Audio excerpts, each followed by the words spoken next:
Part 1. Introduction: The Universal Search for Meaning. Why do we wake up every morning? What invisible force compels us to rise from bed, dress ourselves, and step into another day filled with uncertainty and struggle? What motivates us to keep living when the universe offers no apparent guarantee that our efforts matter, that our pain serves any purpose, or that our brief existence holds any significance beyond the moment of our death? These questions pierce through the comfortable routines and social conventions that typically shield us from confronting the fundamental mystery of human existence. They are not merely philosophical curiosities reserved for academic discussion, but urgent, lived questions that every conscious person encounters in moments of crisis, loss, or profound reflection. They represent what we might call the existential predicament. The uniquely human awareness of our own mortality, combined with an irrepressible drive to find meaning, purpose, and significance in our brief time on Earth. Throughout human history, these questions have manifested differently across cultures and epochs, but their essential character remains constant. Ancient civilizations found answers in elaborate mythological systems that place human existence within cosmic narratives of divine purpose. Medieval societies discovered meaning through religious frameworks that promised eternal significance for temporal actions. Traditional communities anchored purpose in social roles, ancestral wisdom, and cyclical patterns of life that connected individual existence to something larger and more enduring. Yet something profound shifted in the modern era. The comfortable certainties that once provided ready-made answers to existential questions began to crumble under the weight of scientific discovery, social upheaval, and historical catastrophe.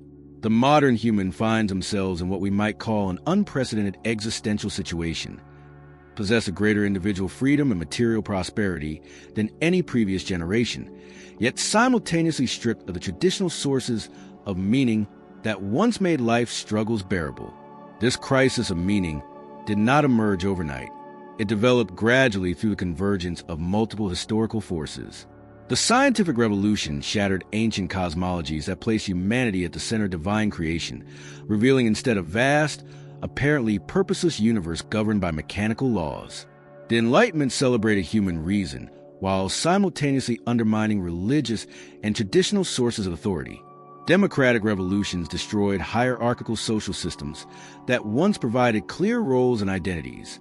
Industrial capitalism transformed human labor from meaningful craft into alienated production, turning workers into interchangeable parts in vast economic machines.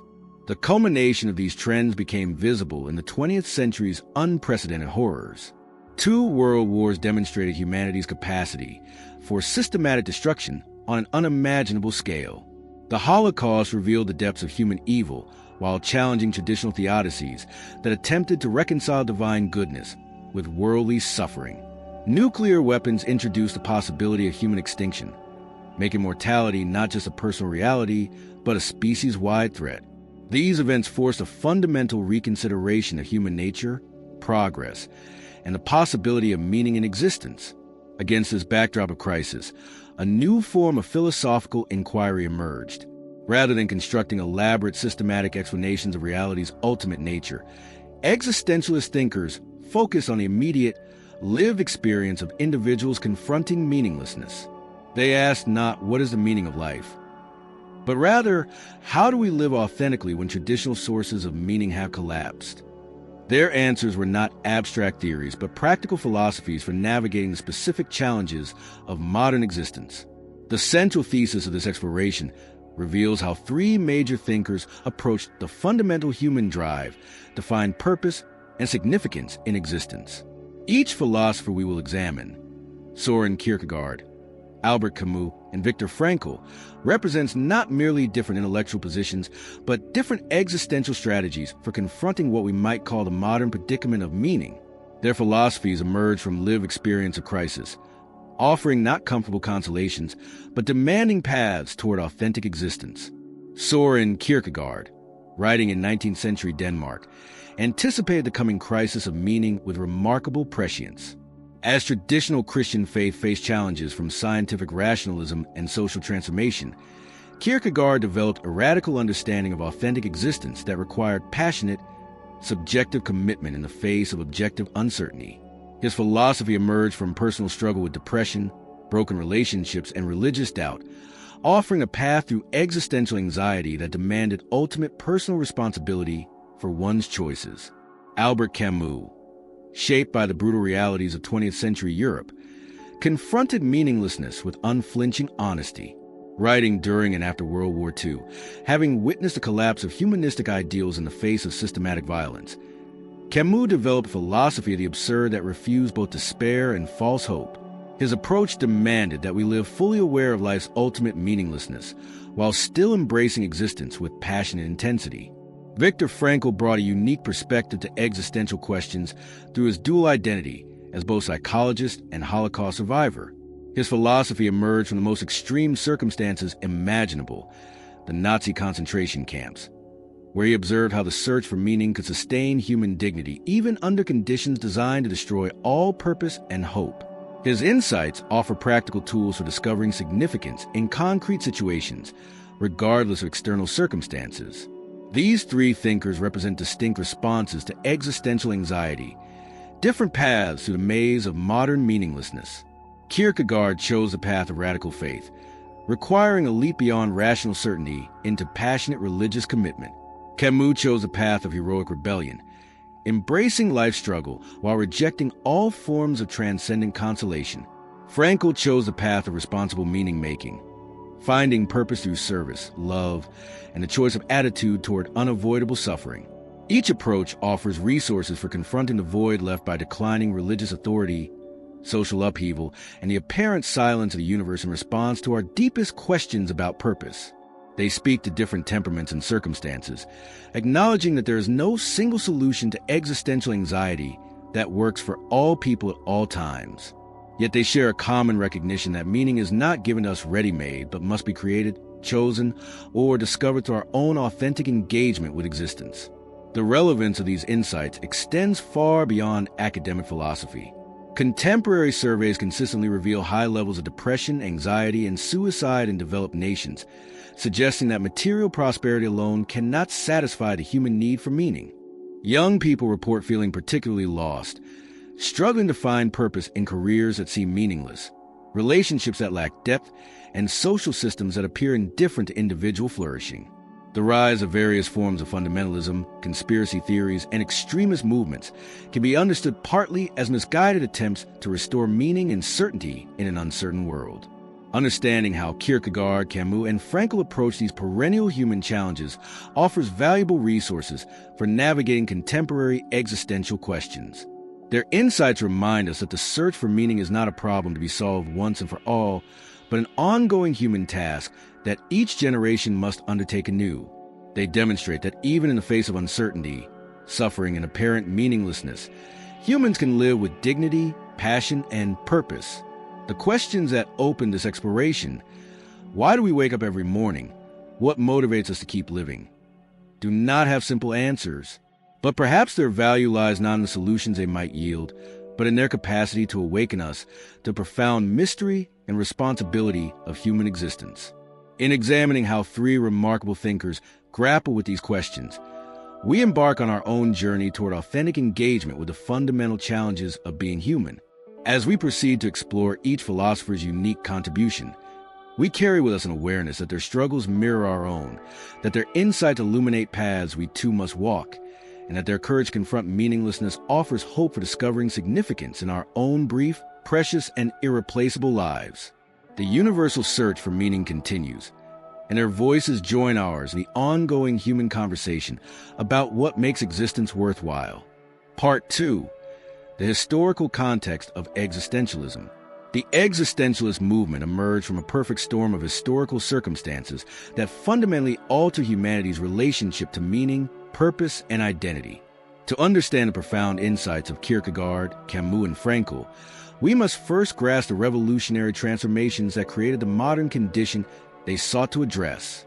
These were not merely intellectual shifts, but seismic changes in the very foundations of human experience, creating what we might call the existential situation, a new form of consciousness characterized by radical freedom, ultimate responsibility, and the burden of creating meaning in an apparently meaningless universe. The collapse of traditional hierarchies. For millennia, Human societies organized themselves around hierarchical structures that provided clear answers to existential questions. Medieval European society, for instance, was built upon what historians call the Great Chain of Being, a cosmic hierarchy stretching from God through angels, kings, nobles, commoners, animals, plants, and minerals. Each being had a predetermined place and purpose within this divinely ordained order. A peasant might suffer, but their suffering had meaning within a larger cosmic drama of salvation and redemption. Their social position, however humble, connected them to ultimate reality through an unbroken chain of significance. The collapse of monarchical systems across Europe and the Americas shattered this comforting framework.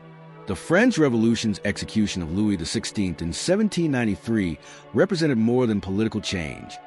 It symbolized the death of divine right and the hierarchical order it supported. When revolutionaries declared that authority derived from the people rather than God, they inadvertently created what we might call the democratic paradox. If all humans are equal, who determines what life means? If no one is born to rule, what natural purposes guide human existence? This democratic revolution spread across the Western world throughout the 19th and 20th centuries, bringing unprecedented political freedom, but also unprecedented existential uncertainty. Traditional societies had assigned meaning through fixed social roles. One was born a farmer, soldier, priest, or noble, and these identities provided ready-made purposes and values. Democratic societies promised individuals the right to choose their own paths, but this freedom came with a terrible burden: the necessity of creating one's own identity and purpose without guidance from traditional authorities. The Industrial Revolution compounded this crisis by destroying the economic foundations that had supported traditional communities for centuries. Rural societies organized around agriculture, craftsmanship, and local commerce gave way to urban industrial centers, where individuals became anonymous workers in vast productive systems. The craftsman who once took pride in creating beautiful, useful objects with his hands became a factory worker performing repetitive tasks whose final purpose remained invisible to him. The farmer who once felt connected to natural cycles and local community became a wage laborer whose work bore no obvious relationship to human flourishing or cosmic purpose. The crisis of religious authority. Perhaps no transformation proved more consequential for existential philosophy than the gradual decline of religious authority in Western societies. Christianity had provided Europeans with comprehensive answers to life's ultimate questions for over 1,000 years. The Christian worldview offered clear explanations for human suffering, the consequence of original sin, definitive moral guidance, divine commandments, and ultimate hope, eternal salvation. Most importantly, it situated individual existence within a cosmic narrative that made every human life infinitely significant.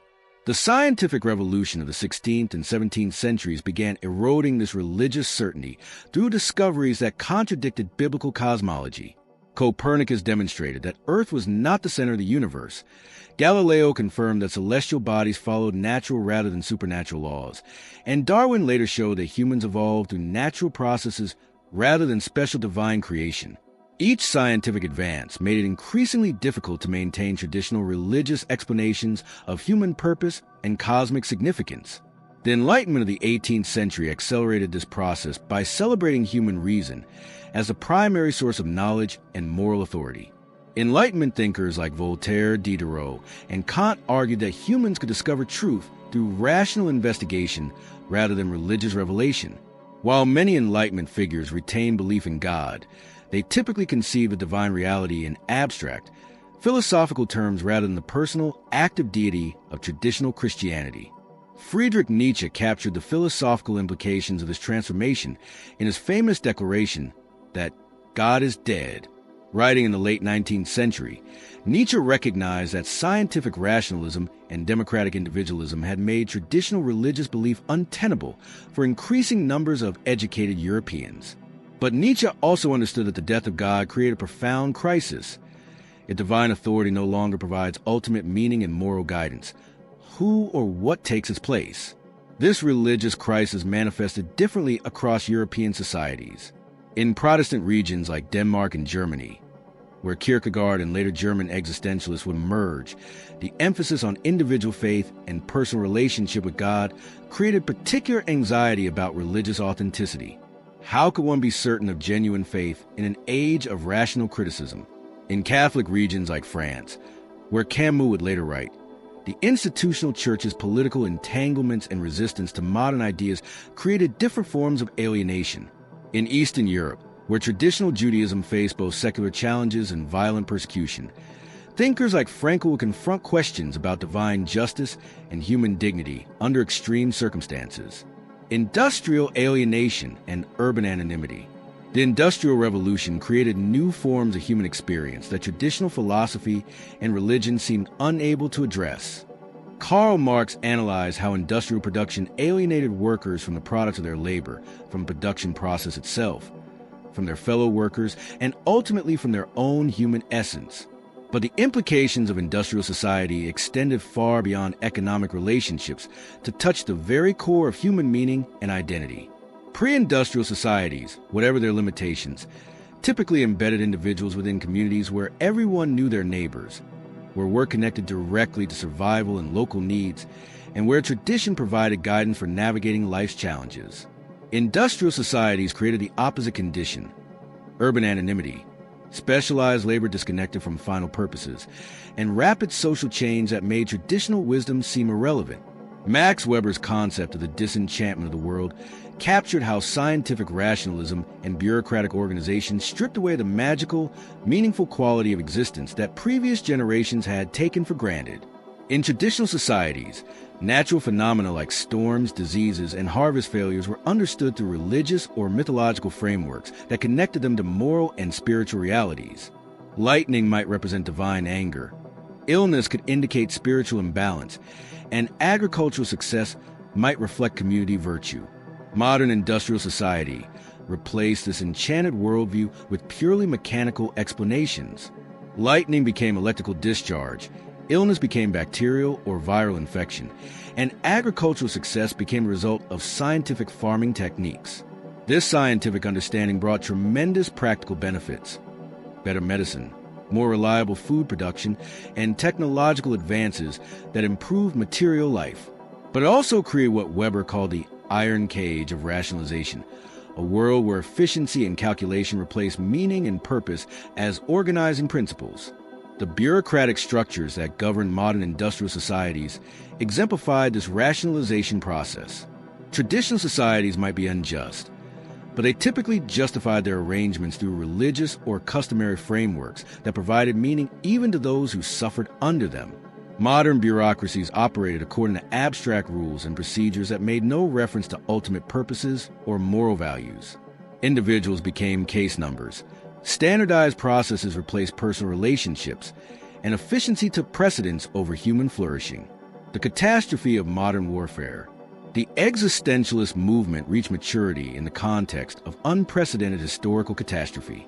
The First World War, 1914 to 1918, shattered European confidence in progress, rationality, and civilization itself.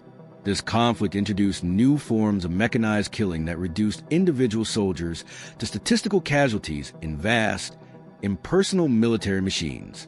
The war's enormous scale, millions of deaths, entire societies mobilized for destruction, made traditional explanations of suffering and sacrifice seem inadequate.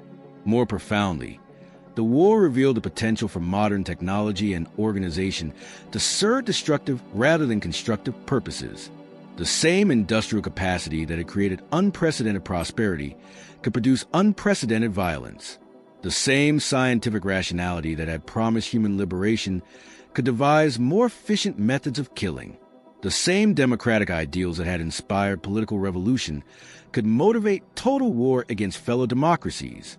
European intellectuals who had grown up believing in inevitable progress toward peace, prosperity, and enlightenment found themselves confronting evidence of humanity's capacity for systematic barbarism. Traditional religious explanations that justified suffering as part of divine providence seemed inadequate to address suffering that served no apparent higher purpose. Liberal political theories that celebrated human reason and moral progress could not explain why rational, civilized nations had chosen mutual destruction. The Second World War, 1939 to 1945, intensified these existential challenges by revealing new depths of human evil. The Holocaust demonstrated that modern bureaucratic efficiency could be applied to genocide, that educated, cultured people could participate in systematic murder, and that technological progress could serve the most primitive human impulses. The atomic bombings of Hiroshima and Nagasaki introduced the possibility of human extinction, making mortality not just a personal reality, but a species-wide threat. These wars created what we might call the modern existential situation. Human beings possess an unprecedented power to shape their world, yet lacking traditional guidance for using that power wisely. Individuals enjoying greater freedom than any previous generation, yet burdened with responsibility for choices whose consequences extended far beyond their personal lives. Societies capable of providing material prosperity and security, yet apparently unable to provide meaning and purpose. The birth of existential philosophy. This historical backdrop created fertile ground for philosophical movements that placed individual existence, choice, and responsibility at the center of human experience. The existentialists emerged not as abstract theorists constructing systematic explanations of reality, but as thinkers responding to lived crises of meaning that affected millions of their contemporaries. Existentialism represented a fundamental shift in philosophical priorities. Rather than asking traditional metaphysical questions about the ultimate nature of reality, existentialists focus on immediate, practical questions about how to live authentically in specific historical circumstances. Rather than developing universal principles that applied to all rational beings, they emphasize the irreducibly personal character of existence and the necessity of individual choice in creating meaning. This philosophical revolution reflected broader changes in European consciousness. The generation that came of age during and after the World Wars could not simply inherit the beliefs and values of their predecessors. Traditional authorities, religious, political, and cultural, had proven inadequate to prevent or explain the catastrophes of the 20th century. Young people faced the necessity of creating new forms of meaning and identity without reliable guidance from established institutions. Existentialist philosophy provided intellectual tools for navigating this unprecedented situation. By emphasizing concepts like authenticity, responsibility, freedom, and choice, existentialists offered frameworks for understanding what it meant to live meaningfully in a world where traditional sources of meaning had collapsed.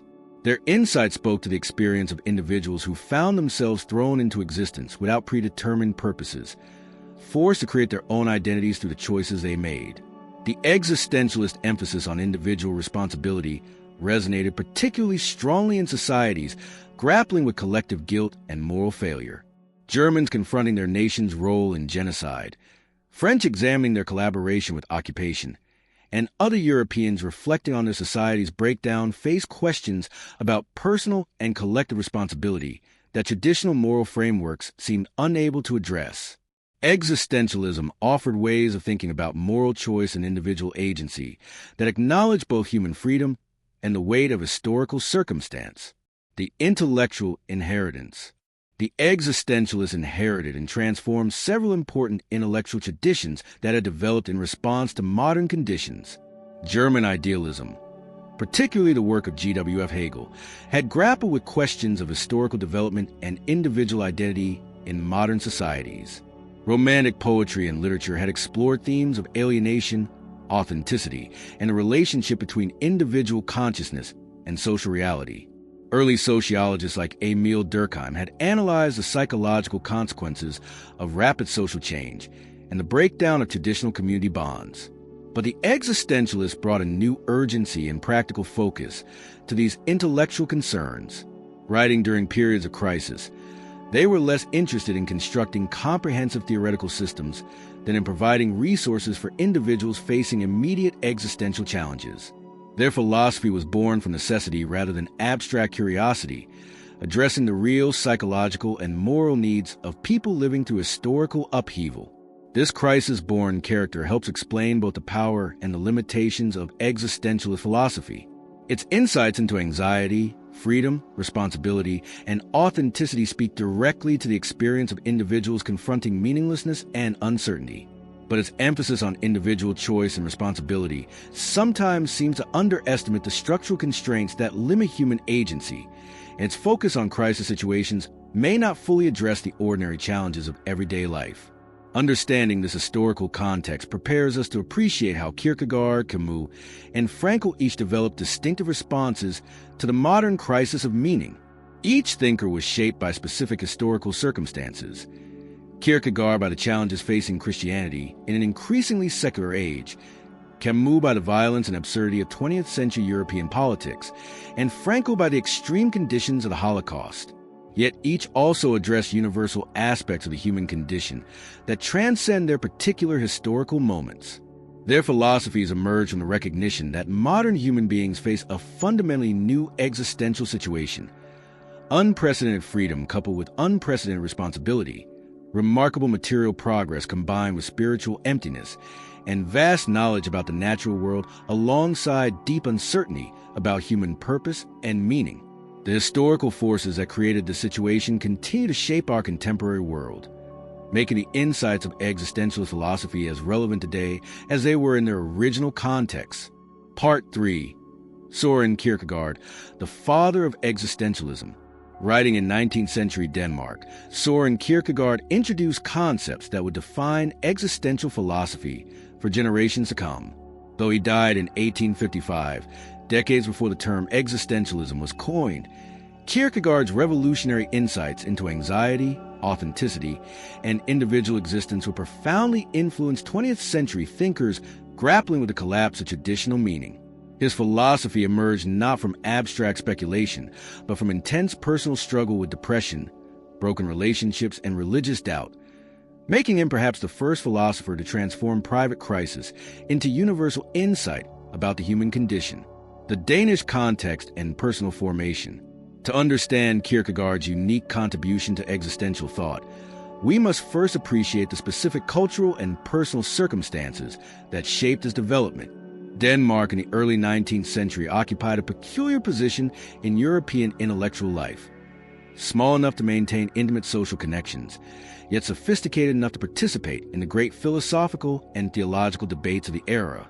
This setting provided Kierkegaard with both the security to develop radical ideas and the social pressure that would eventually drive him to examine the authenticity of his own existence. Kierkegaard was born into a prosperous merchant family in Copenhagen, but his childhood was marked by profound melancholy that would influence his entire philosophical development. His father, Michael Peterson Kierkegaard, was a successful businessman who had experienced a dramatic religious conversion, but this piety was tinged with a deep sense of guilt and foreboding. The elder Kierkegaard believed he was cursed by God for having cursed God during a moment of despair in his youth, and this sense of divine judgment cast a shadow over the entire household. This family atmosphere of religious intensity combined with psychological darkness profoundly shaped young Søren's understanding of faith and existence. He grew up believing that authentic religious experience must involve genuine risk, real possibility of loss, and personal transformation through crisis. The comfortable, socially respectable Christianity he observed in Danish Lutheran churches seemed to be a betrayal of what religious commitment actually required. Not social conformity, but radical personal transformation that might cost everything one held dear. Kierkegaard's university years in Copenhagen exposed him to the dominant philosophical system of his time, Hegelian idealism.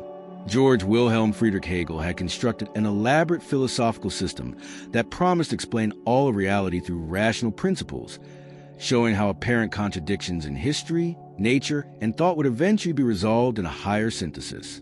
This system appealed to many 19th century intellectuals because it seemed to preserve both rational respectability and spiritual meaning, showing how individual existence participated in the unfolding of absolute spirit through historical development.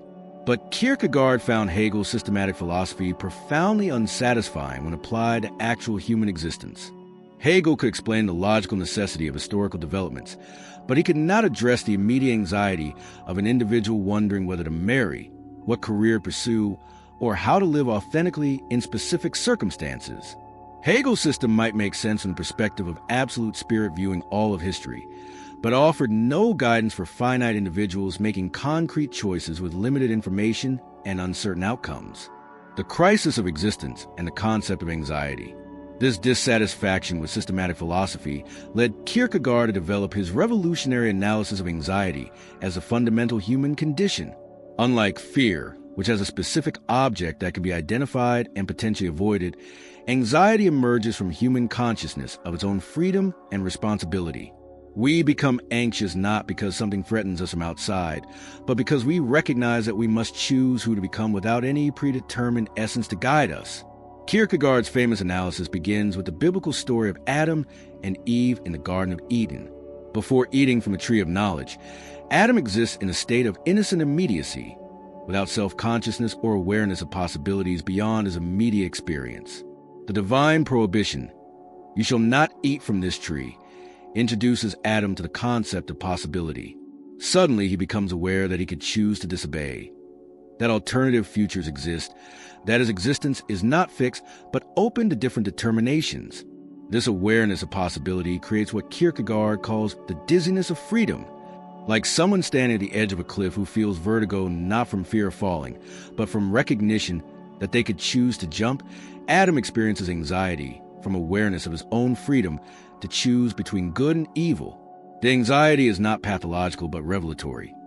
It discloses the fundamental structure of human consciousness as self-determining freedom confronting unlimited possibilities. This analysis explains why anxiety intensifies rather than diminishes as human societies become more sophisticated and individuals gain greater freedom. Traditional societies with fixed social roles and clear moral rules produce less anxiety because they limit the possibilities individuals must consider. Modern democratic societies that promise unlimited individual freedom create more anxiety because they force individuals to take responsibility for creating their own identities and purposes without authoritative guidance.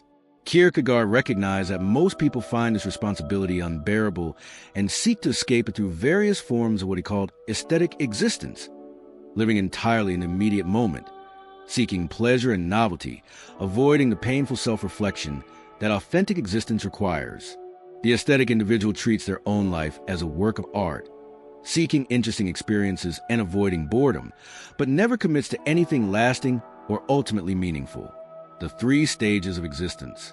This insight led Kierkegaard to develop his influential analysis of 3 fundamental approaches to human existence: the aesthetic, the ethical, and the religious. These are not psychological types or developmental stages, but rather different ways of organizing one's relationship to time, commitment, and ultimate meaning. Each represents a different response to the anxiety of freedom, and each offers certain satisfactions, while creating specific limitations and contradictions. The aesthetic stage, as mentioned, involves living entirely for immediate experience and avoiding the burden of sustained commitment. The aesthetic individual seeks novelty, pleasure, and interesting experiences, treating life as an adventure to be enjoyed rather than a task to be completed or a calling to be fulfilled. Kierkegaard's literary character Don Juan exemplifies this approach, seducing woman after woman not from malice, but from inability to sustain commitment to any particular relationship.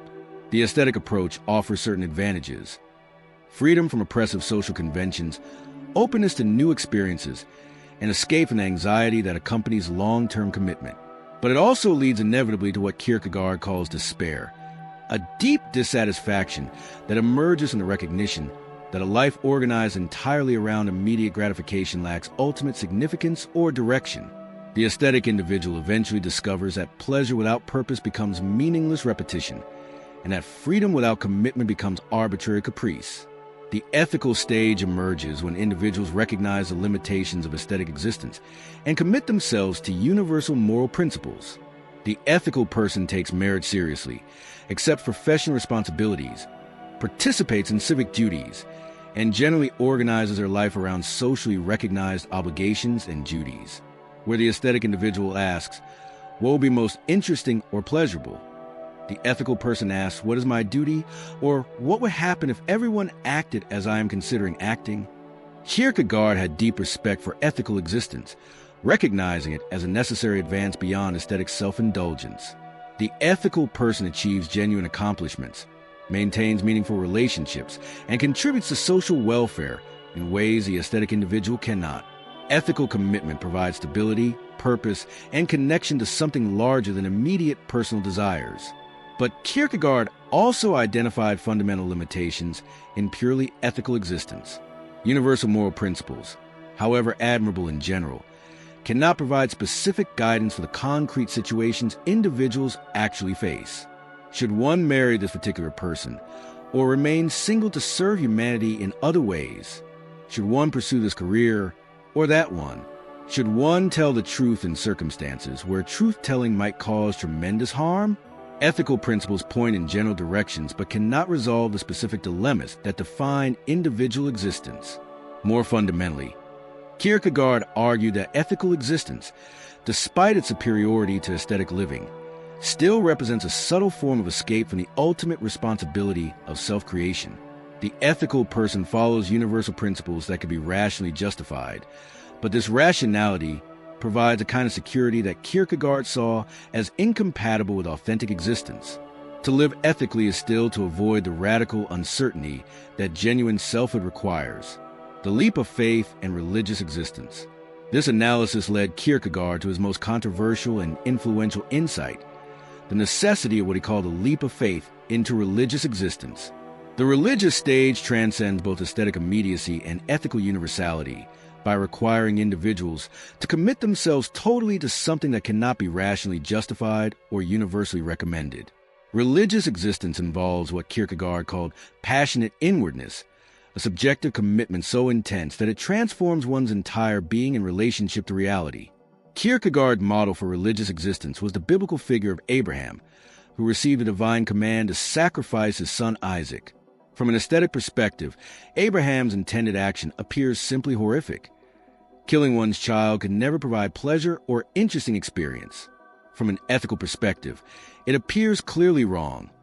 Universal moral principles condemn murder, and the duty to protect one's children seems absolute.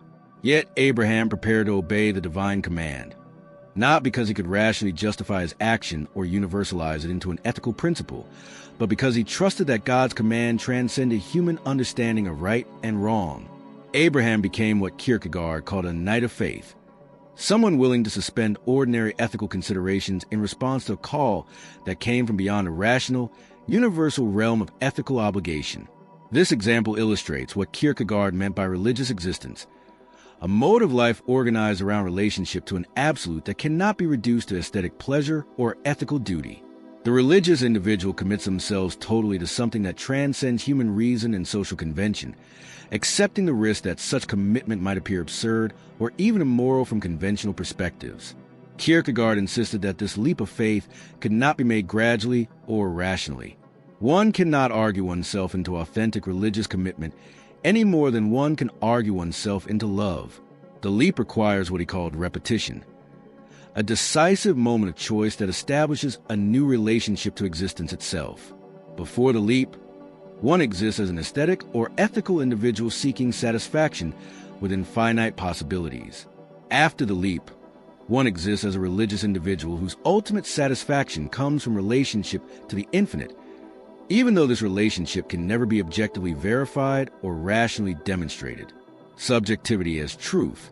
This emphasis on passionate, subjective commitment led Kierkegaard to his famous declaration that subjectivity is truth. This statement, often misunderstood as relativistic, actually represents a profound insight into the nature of existential truth as distinct from objective, scientific truth.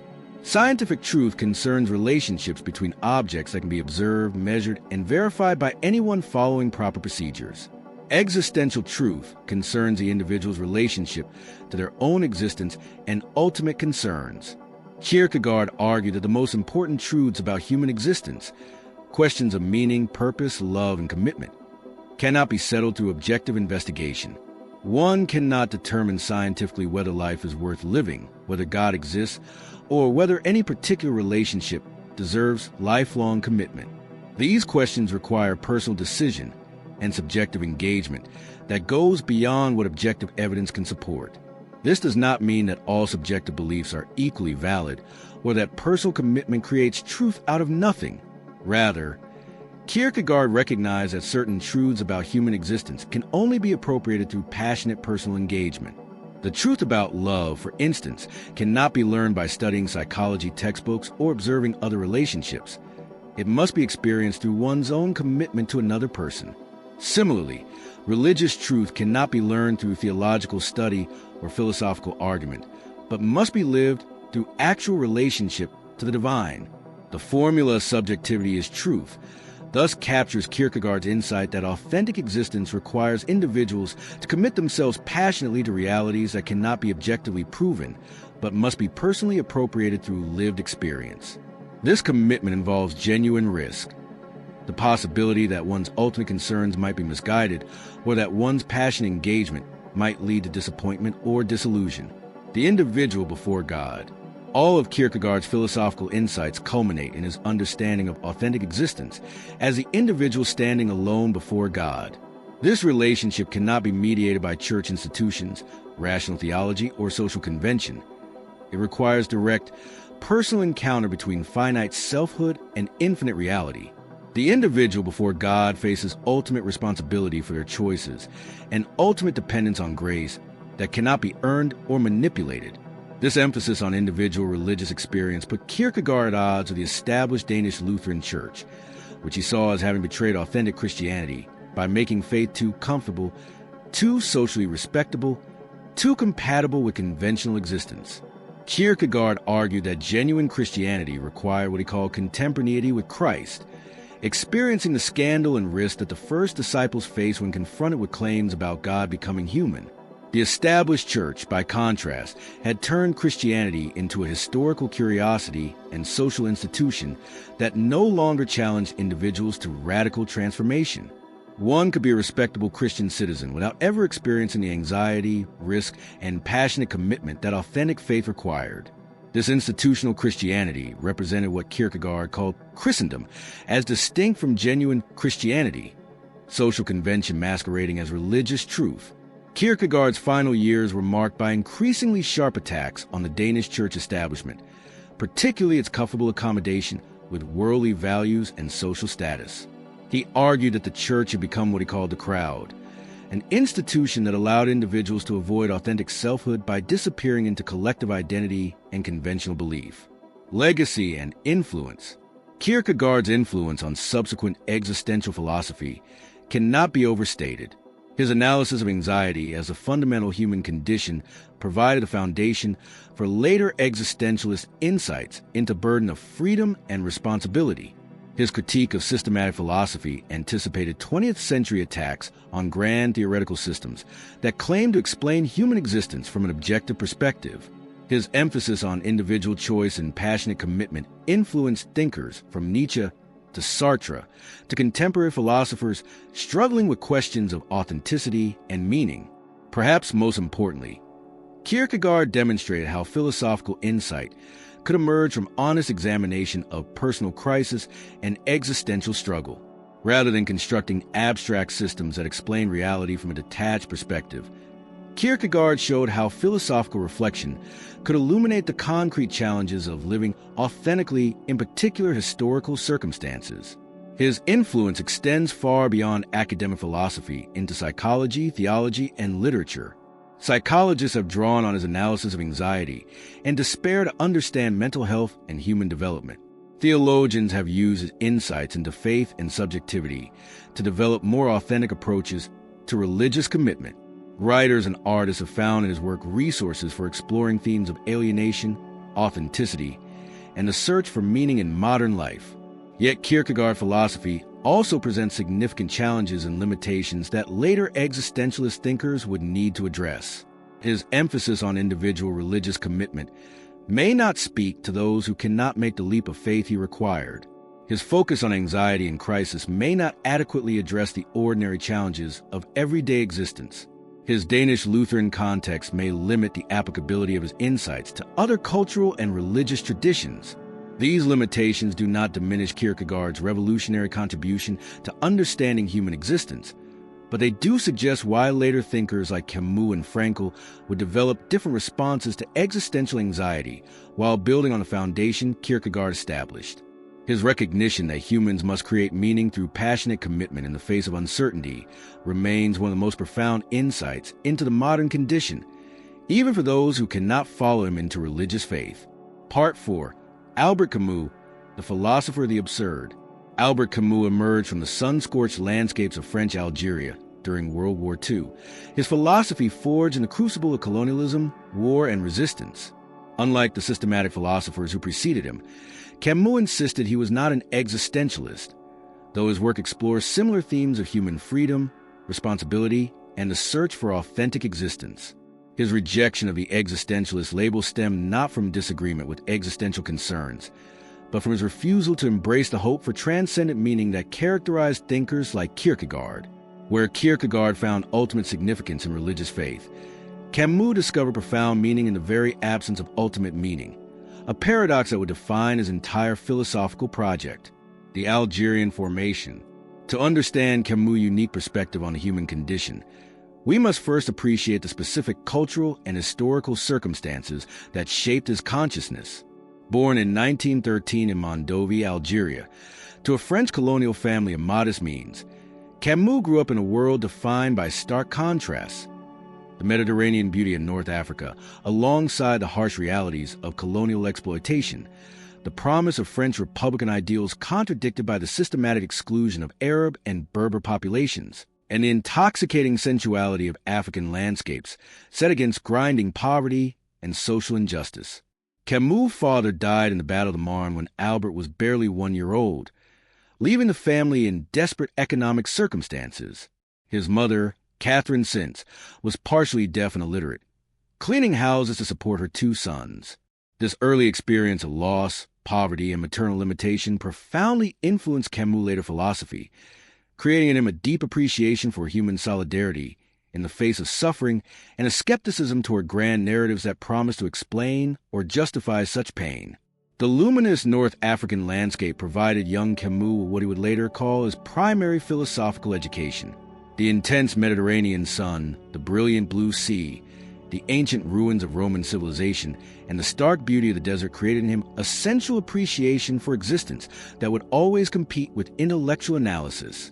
Unlike European philosophers who developed their ideas in libraries and lecture halls, Camus' thought was shaped by physical engagement with a world that seemed to exist in eternal present tense, indifferent to human concerns yet magnificently beautiful. This Algerian experience also exposed Camus to the fundamental contradictions of colonial society. As a French citizen, he enjoyed privileges denied to the Arab majority, yet his working-class background and direct observation of colonial violence made him acutely aware of the injustices that sustained European dominance. This awareness would later inform his complex political positions, opposing both French colonialism and Arab nationalism, seeking a third way that preserved what he saw as valuable in Mediterranean civilization while rejecting the violence that both sides seemed willing to embrace. The outbreak of World War II and Camus' involvement in the French resistance completed his philosophical formation by confronting him with ultimate questions about justice, violence, and human solidarity under extreme circumstances. As editor of the underground newspaper Combat, Camus witnessed firsthand how apparently civilized people could commit systematic atrocities, how noble ideals could justify terrible violence, and how individual choices in extreme situations revealed the fundamental character of human existence, the logic of the absurd. The concept of the absurd forms a cornerstone of Camus' philosophical system, though he would have rejected the term system, as implying a comprehensiveness and closure that he believed impossible. The absurd for Camus arises from the confrontation between 2 irreducible realities: human need for meaning, explanation, and rational order, and the universe's apparent meaninglessness, silence, and indifference to human concerns. This confrontation is not an abstract philosophical problem, but a lived experience that can overwhelm individuals at any moment. Camus describes a sudden recognition of absurdity that can strike someone engaged in routine activities, answering the telephone, looking in a mirror, or walking through familiar streets. Suddenly, the comfortable assumptions that usually make life manageable disappear, and one confronts the raw fact of existence without justification or explanation. Unlike anxiety, which Kierkegaard identified as a fundamental human mood, absurdity for Camus represents a cognitive recognition rather than an emotional state. We become aware that our deepest questions: why does anything exist? What is the purpose of human life? How should we live? Receive no answers from the universe itself. We cry out for meaning, clarity, and justice, but the cosmos remains silent. This silence is not temporary, waiting to be broken by scientific discovery or religious revelation, but permanent and irreducible. Camus distinguishes concept of the absurd from simple meaninglessness or nihilism. The absurd requires a continued existence of both terms in the confrontation. Human need for meaning and universal silence. If humans stopped caring about meaning, or if the universe suddenly began providing answers, the absurd would disappear. But as long as we remain human, as long as we continue asking questions that reality cannot answer, the absurd condition persists. This analysis led Camus to identify what he considered the only truly serious philosophical problem: suicide. If existence is absurd, if our deepest needs for meaning and justice can never be satisfied, why continue living? The question is not whether life has meaning in some ultimate sense, but whether life without ultimate meaning is worth living. Camus' entire philosophical project aimed to demonstrate that absurd existence not only deserves affirmation, but can provide the foundation for authentic human flourishing. The myth of Sisyphus and the absurd hero. Through his analysis of the ancient Greek myth of Sisyphus, Camus illustrated both the absurd condition and the proper human response to it.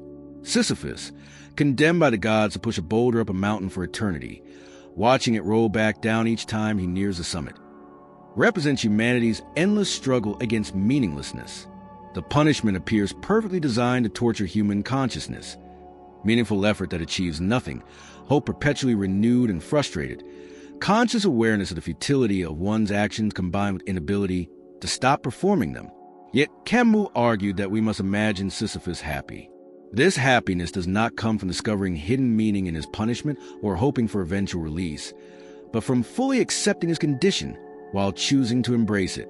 Sisyphus achieves authentic existence precisely by acknowledging the absurdity of a situation without either escaping into false hope or surrendering to despair. The moment that most interests Camus is when Sisyphus walks back down the mountain to retrieve his boulder. During this descent, Sisyphus is superior to his fate because he consciously accepts what he cannot change while maintaining his human dignity and capacity for choice. He does not pretend that pushing the boulder serves some cosmic purpose, nor does he refuse to push it. Instead, he chooses to push it while remaining lucidly aware of the absurdity of his actions. This image provides Camus' model for authentic human existence. Like Sisyphus, we are condemned to activities that serve no ultimate purpose, working at jobs that will end when we die, building relationships that mortality will eventually dissolve, creating art that the universe will eventually destroy. But like Sisyphus, we can choose to embrace these activities fully while remaining aware of their ultimate futility. The absurd hero, exemplified by Sisyphus, lives without appeal, without hoping for divine intervention, cosmic justice, or ultimate explanation.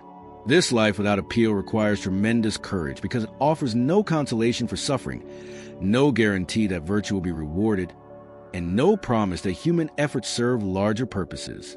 Yet Camus argued that only such a life achieves authentic human dignity because it refuses to diminish human consciousness through false beliefs or comfortable illusions. Revolt as a response to absurdity.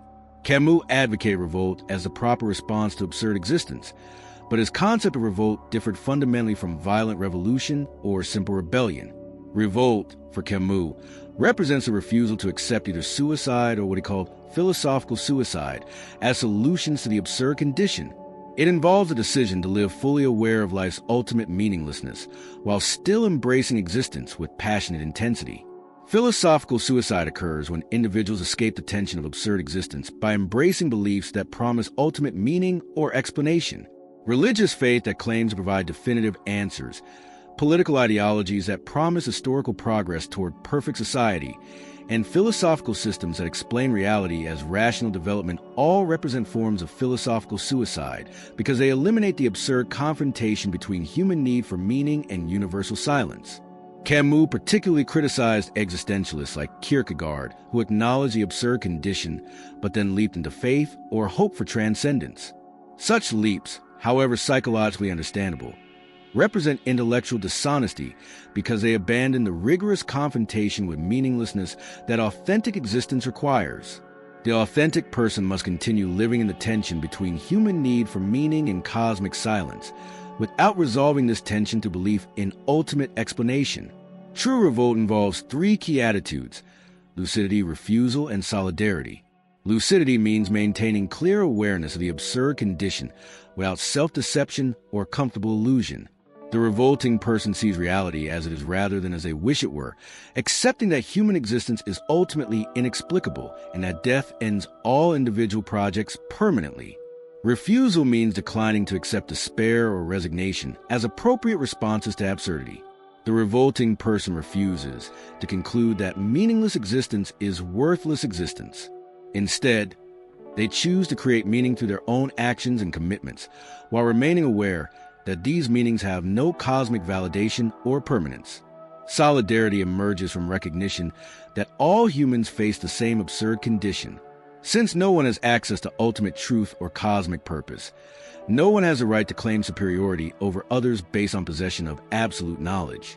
The shared human condition of meaningfulness and mortality creates bonds of sympathy and mutual obligation that transcend differences in belief, culture, or social position. The ethics of quantity and the passionate life. Camus' acceptance of absurd existence led him to develop what might be called an ethics of quantity rather than quality in the traditional sense. If no actions serve ultimate purposes or achieve permanent significance, then the value of life must be measured by intensity and fullness of experience rather than conformity to abstract moral principles or contribution to cosmic purposes. This ethics of quantity does not advocate simple hedonism or selfish pleasure-seeking. Rather, it emphasizes living as fully and consciously as possible within the limits that mortality imposes. The absurd person seeks to maximize their engagement with existence, to feel deeply, think clearly, act decisively, and relate authentically to others, without pretending that these activities serve purposes beyond themselves. Camus found exemplars of this passionate engagement with absurd existence in various figures. The lover who embraces relationship knowing it must end, the artist who creates beauty without believing it will last forever, the political activist who fights for justice without expecting perfect society to emerge. Each of these types chooses engagement over withdrawal, creation over destruction, and affirmation over negation, while maintaining realistic awareness of the limitations that context existence. The passionate life requires what Camus called lucid indifference to ultimate questions while maintaining intense commitment to immediate ones. The absurd person does not waste energy wondering whether the universe has purpose, but focuses entirely on how to live most fully within whatever circumstances they encounter.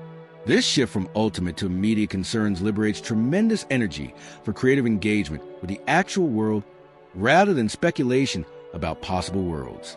Solidarity and the human condition. One of Camus' most significant insights concerned the relationship between individual absurdity and human solidarity. Recognition of the absurd condition does not lead to solipsistic withdrawal, but a deeper connection with other humans who face the same fundamental situation.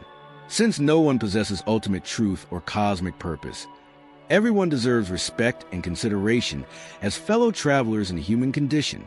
This solidarity based on shared absurdity differs from traditional bases for human connection, such as shared beliefs, common interests, or mutual benefit. Absurd solidarity requires no agreement about ultimate values or life purposes. It emerges simply from recognition that all humans face mortality, uncertainty, and the need to create meaning without cosmic guidance. Camus argued that the solidarity provides a foundation for authentic ethics and politics. Rather than deriving moral obligations from religious commandments, rational principles, or historical necessities, we can base ethics on the simple recognition that other humans face the same challenges we face and deserve the same respect we claim for ourselves. This ethical foundation led Camus to oppose all forms of violence and oppression that treat some humans as means to others' ends. Since no one has access to ultimate purposes that could justify sacrificing some individuals for others' benefit, all humans deserve equal consideration and protection from those who would use them as instruments for achieving abstract goals. The Rebel and Historical Engagement. Camus' later work, particularly The Rebel, extended his analysis of absurd existence into political and historical domains. He distinguished between the rebel who says no to specific injustices while affirming human dignity, and the revolutionary who seeks to transform the entire human condition through systematic violence or radical social reconstruction. The rebel acts from recognition that certain treatments of human beings are intolerable while maintaining awareness that perfect justice is impossible. The rebel opposes particular forms of oppression without claiming to know what perfect society would look like or believing that historical development leads inevitably toward human liberation. Revolutionary movements, by contrast, often justify present violence and suffering by appealing to future goals. The classless society, the thousand-year Reich, the kingdom of God on earth. Such movements represent forms of philosophical suicide because they escape the absurd condition by investing ultimate meaning in historical processes or future states that may never arrive and certainly cannot be guaranteed. Camus' opposition to revolutionary violence put him at odds with many leftist intellectuals of his time, particularly Jean-Paul Sartre, who argued that circumstances sometimes justify extreme measures for achieving social transformation. Camus maintained that no future goal, however noble, could justify treating present human beings as expendable instruments for its achievement. The Mediterranean vision. Throughout his work, Camus drew on his North African experience to articulate what he called a Mediterranean alternative to both European nihilism and revolutionary utopianism. The Mediterranean vision emphasized measure, beauty, and enjoyment of present existence rather than sacrifice for transcendent purposes or endless striving for impossible perfection. This vision celebrated what Camus saw as Greek wisdom, acceptance of human limitations combined with passionate engagement within those limits. Unlike tragic worldviews that emphasize human suffering or optimistic ones that promise ultimate redemption, the Mediterranean perspective acknowledges both suffering and joy as permanent features of human existence that must be accepted without either despair or false hope. The Mediterranean ideal found expression in Camus' descriptions of swimming, sunbathing, and simple physical pleasures that connect humans directly to the natural world without requiring elaborate philosophical or theological interpretation. These experiences provide meaning precisely because they need no justification beyond themselves. They are valuable simply as experiences of conscious engagement with existence, legacy, and contemporary relevance. Camus' philosophy of the absurd continues to resonate with contemporary readers facing their own crises of meaning and purpose. His refusal to embrace either religious faith or secular ideologies that promise ultimate solutions speaks to individuals skeptical of grand narratives, while still seeking authentic ways to live. His emphasis on solidarity based on shared human condition rather than common beliefs offers resources for building ethical relationships across differences in religion, culture, and political commitment. His analysis of revolt versus revolution provides frameworks for opposing injustice without falling into fanaticism or violence. Perhaps most importantly, Camus demonstrated that acknowledgement of ultimate meaninglessness need not lead to despair or nihilism. His example of passionate engagement with absurd existence offers hope for individuals who cannot accept traditional sources of meaning, but refuse to conclude that life without ultimate purpose is worthless. Yet, Camus' philosophy also faces significant criticisms and limitations. Some argue that his focus on individual consciousness and choice underestimates the importance of social structures and collective action for addressing human suffering. Others suggest that his Mediterranean vision reflects the privileges of European colonial culture and may not speak to those facing more severe forms of oppression and marginalization. These limitations do not diminish Camus' contribution to understanding authentic human existence under modern conditions. His rigorous confrontation with meaninglessness, his refusal of both despair and false hope, and his demonstration that absurd existence can provide foundation for passionate engagement with life remain among the most profound achievements of 20th century philosophy. His voice continues to speak to all who must create meaning in a universe that offers no guarantees, find reasons to live in a world that provides no ultimate explanations, and maintain human dignity in circumstances that seem designed to destroy it. Part 5. Viktor Frankl, Meaning Through Suffering. Viktor Frankl brought a unique perspective to existential philosophy through his dual identity as both psychologist and Holocaust survivor. His approach to questions of meaning and purpose emerged from the most extreme circumstances imaginable, the Nazi concentration camps, where he observed how the search for meaning could sustain human dignity even under conditions designed to destroy all purpose and hope.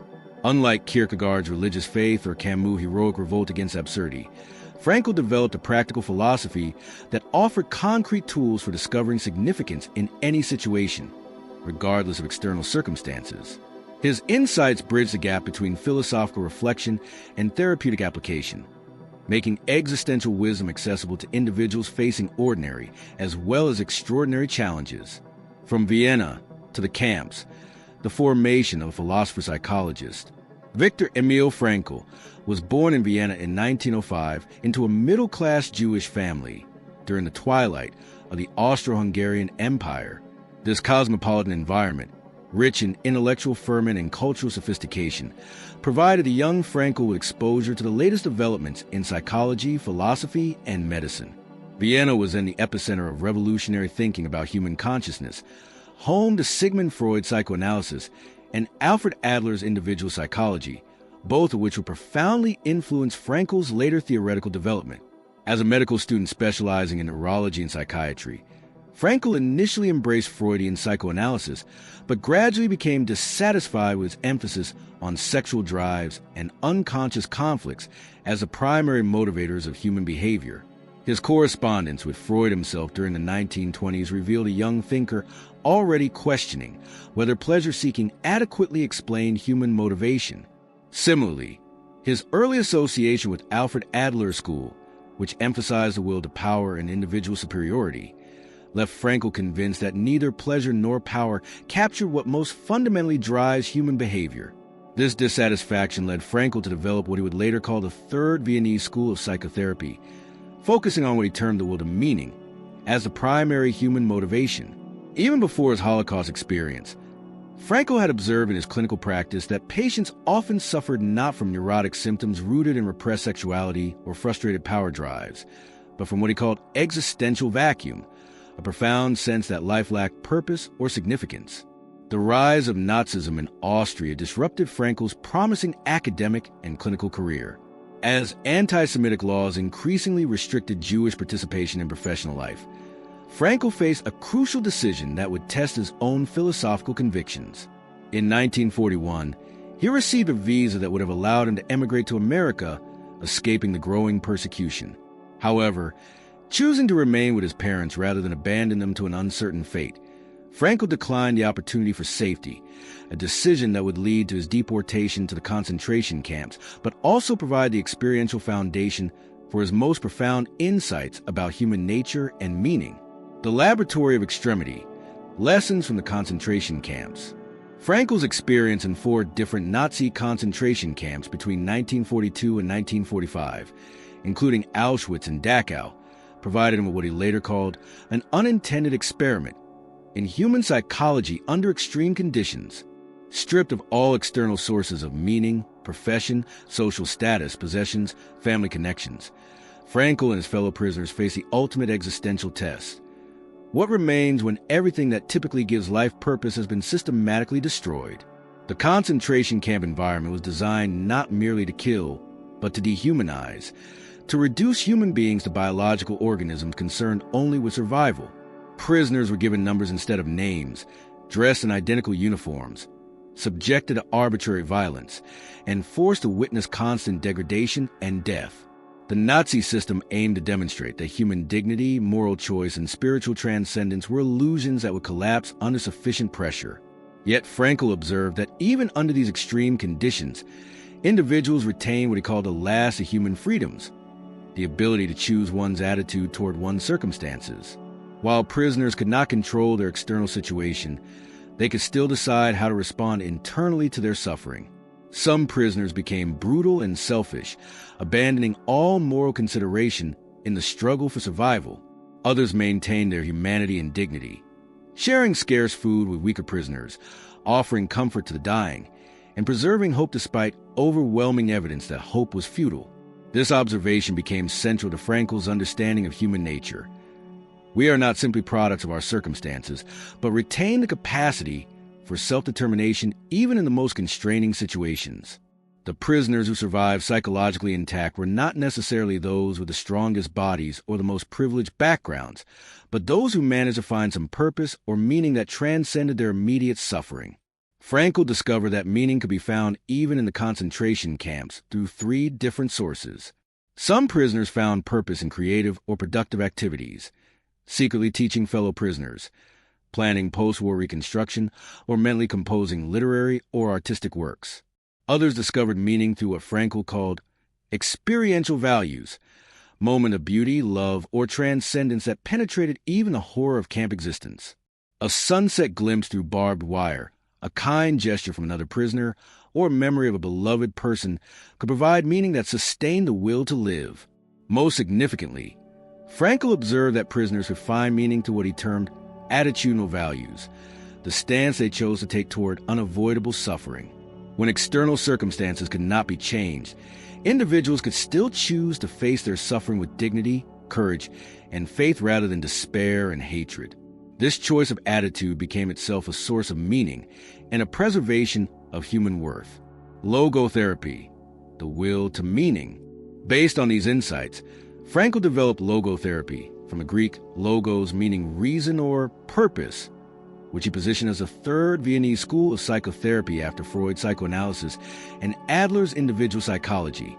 While Freudian analysis focused on the pleasure principle and Adlerian psychology emphasized the will to power, logotherapy was founded on what Frankl argued was the most fundamental human drive, the will to meaning. Frankl's clinical observations, both before and after his concentration camp experience, convinced him that the primary source of psychological distress in modern societies was not repressed sexuality or frustrated power drives, but what he called existential frustration, the inability to find sufficient meaning and purpose in one's existence. This condition manifested in what Frankl termed the existential vacuum, characterized by feelings of emptiness, boredom, and purposelessness that no amount of pleasure or achievement could fill.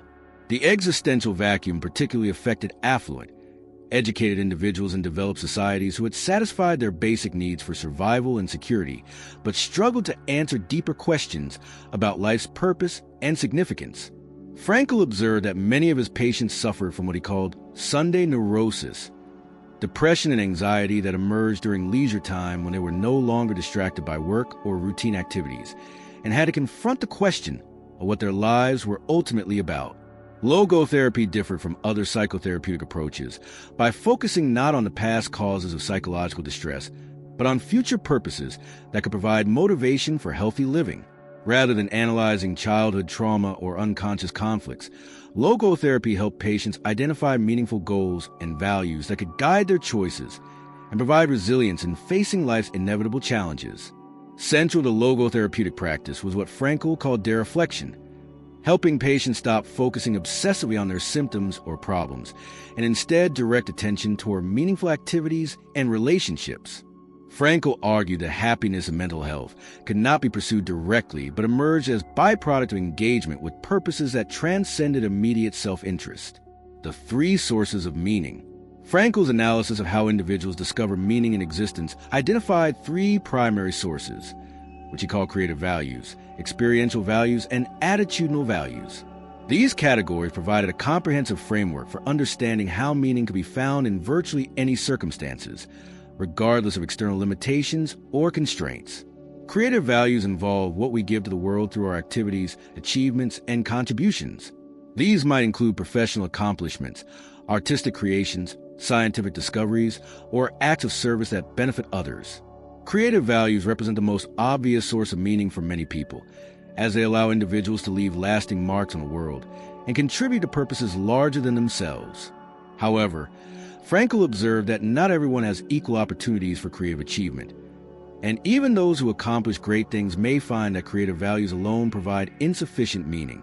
External circumstances, illness, disability, social oppression, or simple lack of talent may severely limit what individuals can accomplish in conventional terms. Moreover, all creative achievements are ultimately temporary, subject to destruction by time, war, or natural disaster.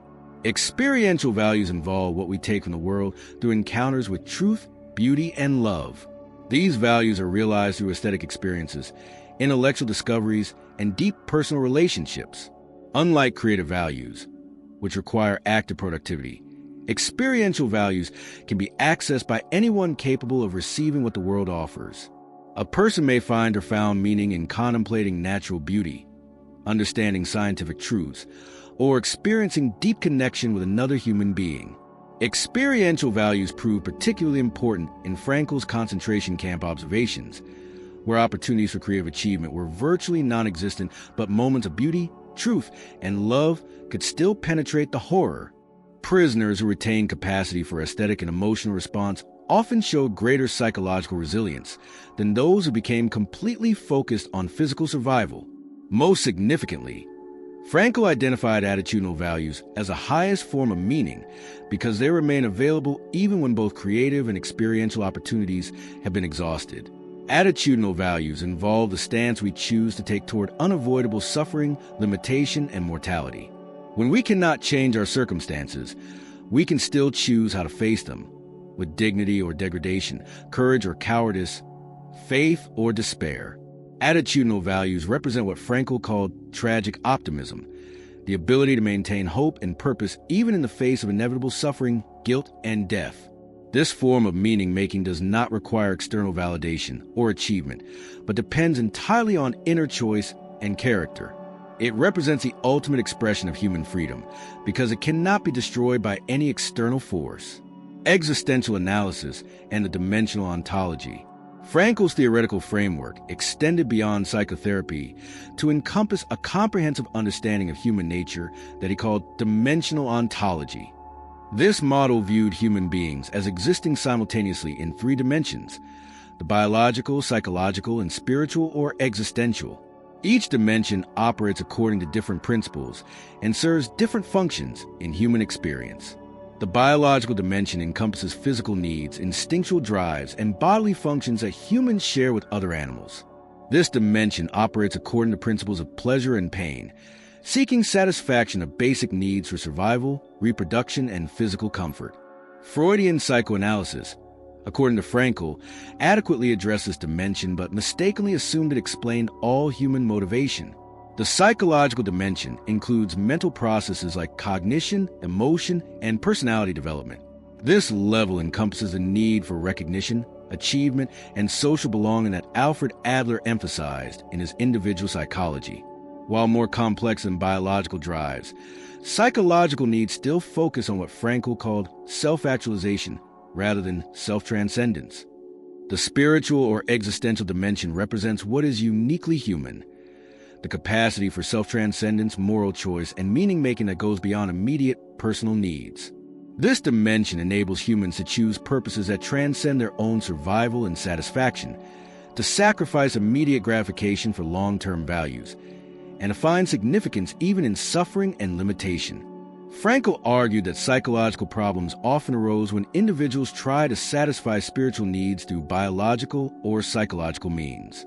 The person who seeks ultimate meaning through pleasure, achievement, or social recognition will inevitably experience frustration because these satisfactions, however valuable, cannot address the deepest human need for transcendent purpose: the tragic triad and the human condition. Frankl's analysis of the human condition centered on what he called the tragic triad: suffering, guilt, and death. These three realities are unavoidable aspects of human existence that no amount of progress, therapy, or spiritual development can eliminate.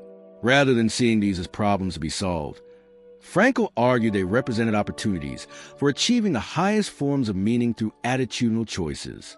Suffering is inevitable because human consciousness makes us aware of the gap between what is and what ought to be, between our limitations and our aspirations. Physical pain, emotional loss, frustrated desires, and awareness of injustice are permanent features of conscious existence. However, suffering becomes meaningful when it leads to growth, compassion, or deeper understanding of life's significance. Guilt emerges from human freedom and moral responsibility. Because we can choose between different courses of action, we bear responsibility for our choices and must live with the consequences of wrong decisions. Guilt becomes meaningful when it motivates moral development, leads to authentic repentance, or generates commitment to better choices in the future. Death provides the ultimate horizon that gives urgency and significance to human choices. If life were infinite, our decisions would have less weight because we could always reverse them or make different choices later. Mortality makes each moment and each choice precious because our time for creating meaning is limited. Frankl's tragic optimism involved accepting these realities while maintaining that they could become sources of meaning rather than obstacles to significance. The person who faces suffering with dignity, acknowledges guilt while working for moral improvement, and accepts mortality while still choosing purposeful action demonstrates the highest potential of human existence. Applications and contemporary relevance. Logotherapy has been applied successfully in treating various psychological conditions, particularly those involving existential depression, anxiety about meaning and purpose, and what Frankl called noodynamics, conflicts arising from collision between different values or purposes. The approach has proven especially valuable for individuals facing major life transitions, chronic illness, bereavement, and other circumstances that challenge conventional sources of meaning. Contemporary applications of Frankl's insights extend far beyond clinical psychology into education, organizational development, and personal growth. Educational programs based on logotherapeutic principles help students discover personal purposes that motivate learning and character development. Businesses use Frankl's concept to help employees find meaning in their work beyond simple financial compensation. The approach has particular relevance for addressing what many observers see as an epidemic of meaninglessness in developed societies. Despite unprecedented material prosperity, rates of depression, anxiety, and suicide continue to rise, especially among young people who struggle to find purpose in apparently meaningless careers, shallow relationships, and consumer culture focused on immediate gratification. Frankl's emphasis on finding meaning through service to others and commitment to transcendent values offers an alternative to both hedonistic individualism and cynical nihilism. His demonstration that meaning can be discovered in any circumstances provides hope for individuals facing difficult situations, while his focus on personal responsibility emphasizes that meaning-making cannot be accomplished passively. Critiques and limitations. Frankl's approach has faced various criticisms from different perspectives. Some argue that his emphasis on finding meaning in suffering can be used to justify oppression and discourage necessary social change. If individuals can find purpose in any circumstances, why work to improve unjust conditions? Frankl addresses concern by distinguishing between necessary suffering that cannot be changed and unnecessary suffering that should be eliminated. But critics argue this distinction remains problematic. Others suggest that Frankl's focus on individual meaning-making underestimates the importance of social and political factors in creating conditions for meaningful existence. While personal attitude remains important, systemic injustices, economic inequality, and social alienation may make meaning-making much more difficult for some individuals than others. Some philosophical critics argue that Frankl's approach, despite its existential insights, remains too optimistic about the human capacity for transcendence and meaning-making. They suggest that his concentration camp experience, while profound, may not provide adequate basis for understanding meaning-making under ordinary circumstances. Religious critics have sometimes argued that Frankl's approach reduces spiritual experience to psychological function, missing the genuine transcendent dimension that authentic religious faith requires. Secular critics, conversely, suggest that his emphasis on spiritual values smuggles religious assumptions into supposedly scientific psychological theory. The enduring significance. Despite these criticisms, Frankl's contribution to understanding human existence and the search for meaning remains profound and influential. His demonstration that meaning can be found in the worst circumstances imaginable provides hope and practical guidance for individuals facing their own struggles with purpose and significance. His integration of philosophical insight with psychological practice offers a model for how existential wisdom can be applied to concrete human problems. His emphasis on personal responsibility balanced with recognition of human limitation provides a realistic yet hopeful framework for approaching life's challenges. Perhaps most importantly, Frankl's work demonstrates that the question of meaning is not merely academic, but urgently practical. How we understand the sources of significance directly affects how we live, what we choose to value, and how we respond to suffering and limitation. His legacy continues to inspire individuals seeking to live meaningfully while contributing to our collective understanding of what makes human existence worthwhile. Frankl's voice joins those of Kierkegaard and Camus in the ongoing conversation about authentic human existence, offering a unique perspective that bridges religious faith and secular humanism, individual psychology and social responsibility, philosophical reflection, and practical application. His insights remind us that even in our darkest moments, the possibility for meaning remains available to those willing to choose it. Part 6, Comparative Analysis, Fundamental Similarities. Despite their radically different approaches to existential questions, Kierkegaard's leap of faith, Camus' revolt against absurdity, and Frankl's search for meaning through responsibility. These three thinkers share crucial insights about the human condition that transcend their specific solutions. Their convergence on fundamental aspects of human existence reveals something essential about what it means to live authentically in the modern world. By examining these shared insights, we can better understand both the universal challenges of human existence and the range of authentic responses available to individuals facing the burden of creating meaning without predetermined guidance. The primacy of existence over essence. All three philosophers fundamentally reject the classical philosophical assumption that human beings possess fixed essences or predetermined natures that determine their purposes and proper ways of living. This shared insight later crystallized in Jean-Paul Sartre's famous declaration that existence precedes essence, represents perhaps the most revolutionary aspect of existentialist thought and marks a decisive break with thousands of years of Western philosophical and religious tradition. Traditional Western philosophy, from Aristotle through medieval scholasticism to Enlightenment rationalism, generally assumed that human beings, like all other entities, possess essential natures that define their proper functions and goals. Aristotle's concept of human beings as rational animals implied that our essence as reasoning creatures determines that we should live according to rational principles. Christian theology taught that humans are created in God's image for the purpose of knowing, loving, and serving their Creator. Even secular Enlightenment thinkers like Kant argued that rational nature provides universal moral principles that all humans should follow. Kierkegaard, Camus, and Frankl each arrived at the radical conclusion that this entire approach fundamentally misunderstands human existence. Rather than discovering our predetermined essence and conforming our lives to it, we must create our own identity and purpose through the choices we make and the commitments we embrace. We are not born with instruction manuals that tell us how to live. We must write these instructions ourselves through our decisions and actions. Kierkegaard's analysis of the three stages of existence illustrates this principle clearly. The aesthetic individual creates an identity focused on pleasure and novelty. The ethical person constructs a self-organized around universal moral principles. And a religious individual forges an authentic existence through passionate commitment to the absolute. None of these approaches represents a natural or predetermined way of living. Each requires active choice and ongoing commitment to sustain. Camus expressed this insight through his analysis of the absurd condition. Humans find themselves thrown into existence without explanation or predetermined purpose, faced with the necessity of creating meaning in a universe that provides no guidance. The absurd hero like Sisyphus does not discover some essential human nature that determines how to live, but chooses to embrace existence fully while remaining aware of its ultimate groundlessness. Frankl's concentration camp observations provided perhaps the most dramatic evidence for the primacy of existence over essence. Under conditions designed to reduce humans to biological survival mechanisms, individuals still retain capacity to choose their attitudes and create meaning through their responses to suffering. No predetermined human essence determined how prisoners would react.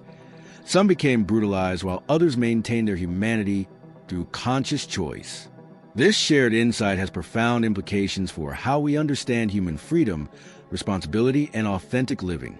If we possess no fixed essence that determines our proper way of life, then we bear ultimate responsibility for who we become and how we live. This responsibility cannot be delegated to religious authorities, political leaders, or philosophical systems. It remains irreducibly personal and cannot be escaped to appeal to external determination. The centrality of individual freedom and responsibility. Each philosopher places enormous emphasis on individual freedom as both the source of human dignity and the burden that makes authentic existence so challenging.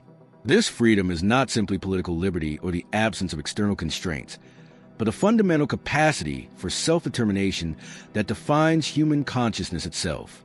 With this freedom comes inescapable responsibility for our choices and their consequences. Kierkegaard's concept of anxiety reveals freedom as a dizzying recognition that we could choose differently than we do. The anxiety that accompanies freedom is not pathological but revelatory. It discloses our nature as self-determining beings who must choose who become without guarantees about the correctness of our choices. The leap of faith represents the ultimate expression of this freedom, choosing passionate commitment to something that cannot be rationally justified or objectively verified. This freedom brings tremendous responsibility because our choices do not merely affect our external circumstances, but literally create who we are as persons. Kierkegaard's emphasis on becoming a self highlights that personal identity is not given, but achieved through ongoing choices that either move us toward or away from authentic existence.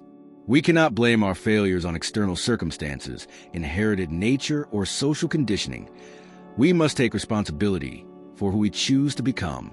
Camus' philosophy of revolt demonstrates freedom as the refusal to accept predetermined meanings or escape into false consolations. The absurd person exercises freedom by choosing to live fully aware of life's ultimate meaninglessness, while still embracing existence with passion and intensity. This choice cannot be rationally justified. There are no objective reasons why one should choose life over death, engagement over withdrawal, creation over destruction. The choice emerges from freedom itself rather than external compulsion or rational necessity. The responsibility that accompanies this freedom is enormous because it extends to the creation of values themselves. Since the universe provides no predetermined moral principles, we must choose what to value and how to live without guidance from transcendent authorities. Camus' emphasis on solidarity with other humans facing the same absurd condition represents one way of exercising this responsibility, choosing to value human dignity not because it is objectively grounded, but because we decide to affirm it. Frankl's observations in the concentration camps provided perhaps the most powerful demonstration of human freedom under extreme circumstances. Even when external liberty was completely eliminated, individuals retained what he called the last of human freedoms, the ability to choose their attitude toward their circumstances. This freedom could not be taken away by any external force because it belonged to the inner core of human consciousness itself. This freedom brings responsibility because it means that our responses to suffering, limitation, and mortality are ultimately matters of choice rather than inevitable reactions to circumstances. We cannot escape responsibility for how we face life's challenges by claiming that external conditions determine our responses. Even in the worst circumstances imaginable, we retain some capacity for choosing dignity over degradation, hope over despair, meaning over meaninglessness, the rejection of systematic solutions. All three thinkers vigorously reject systematic philosophical or theological solutions that claim to resolve existential problems through universal formulas applicable to all rational beings. This rejection stems from their shared recognition that existential questions are irreducibly personal and cannot be answered through abstract theoretical reasoning alone. Kierkegaard's critique of Hegelian systematic philosophy exemplifies this position. While Hegel's comprehensive system might satisfy intellectual curiosity about the logical structure of reality, it cannot address the concrete anxiety of individuals wondering how to live authentically in specific circumstances. The questions that matter most to actual human existence. Should I marry this person? How should I respond to suffering? What deserves my ultimate commitment? Cannot be answered through universal rational principles, but require personal decision and subjective engagement. This led Kierkegaard to emphasize indirect communication in his philosophical writing, using pseudonyms, irony, and literary techniques designed to provoke personal reflection rather than provide systematic answers. He understood that authentic existence cannot be taught like geometry or biology, but must be personally appropriated through individual struggle and commitment. Camus' rejection of systematic philosophy appears in his refusal of both religious and secular ideologies that promise ultimate solutions to existential problems.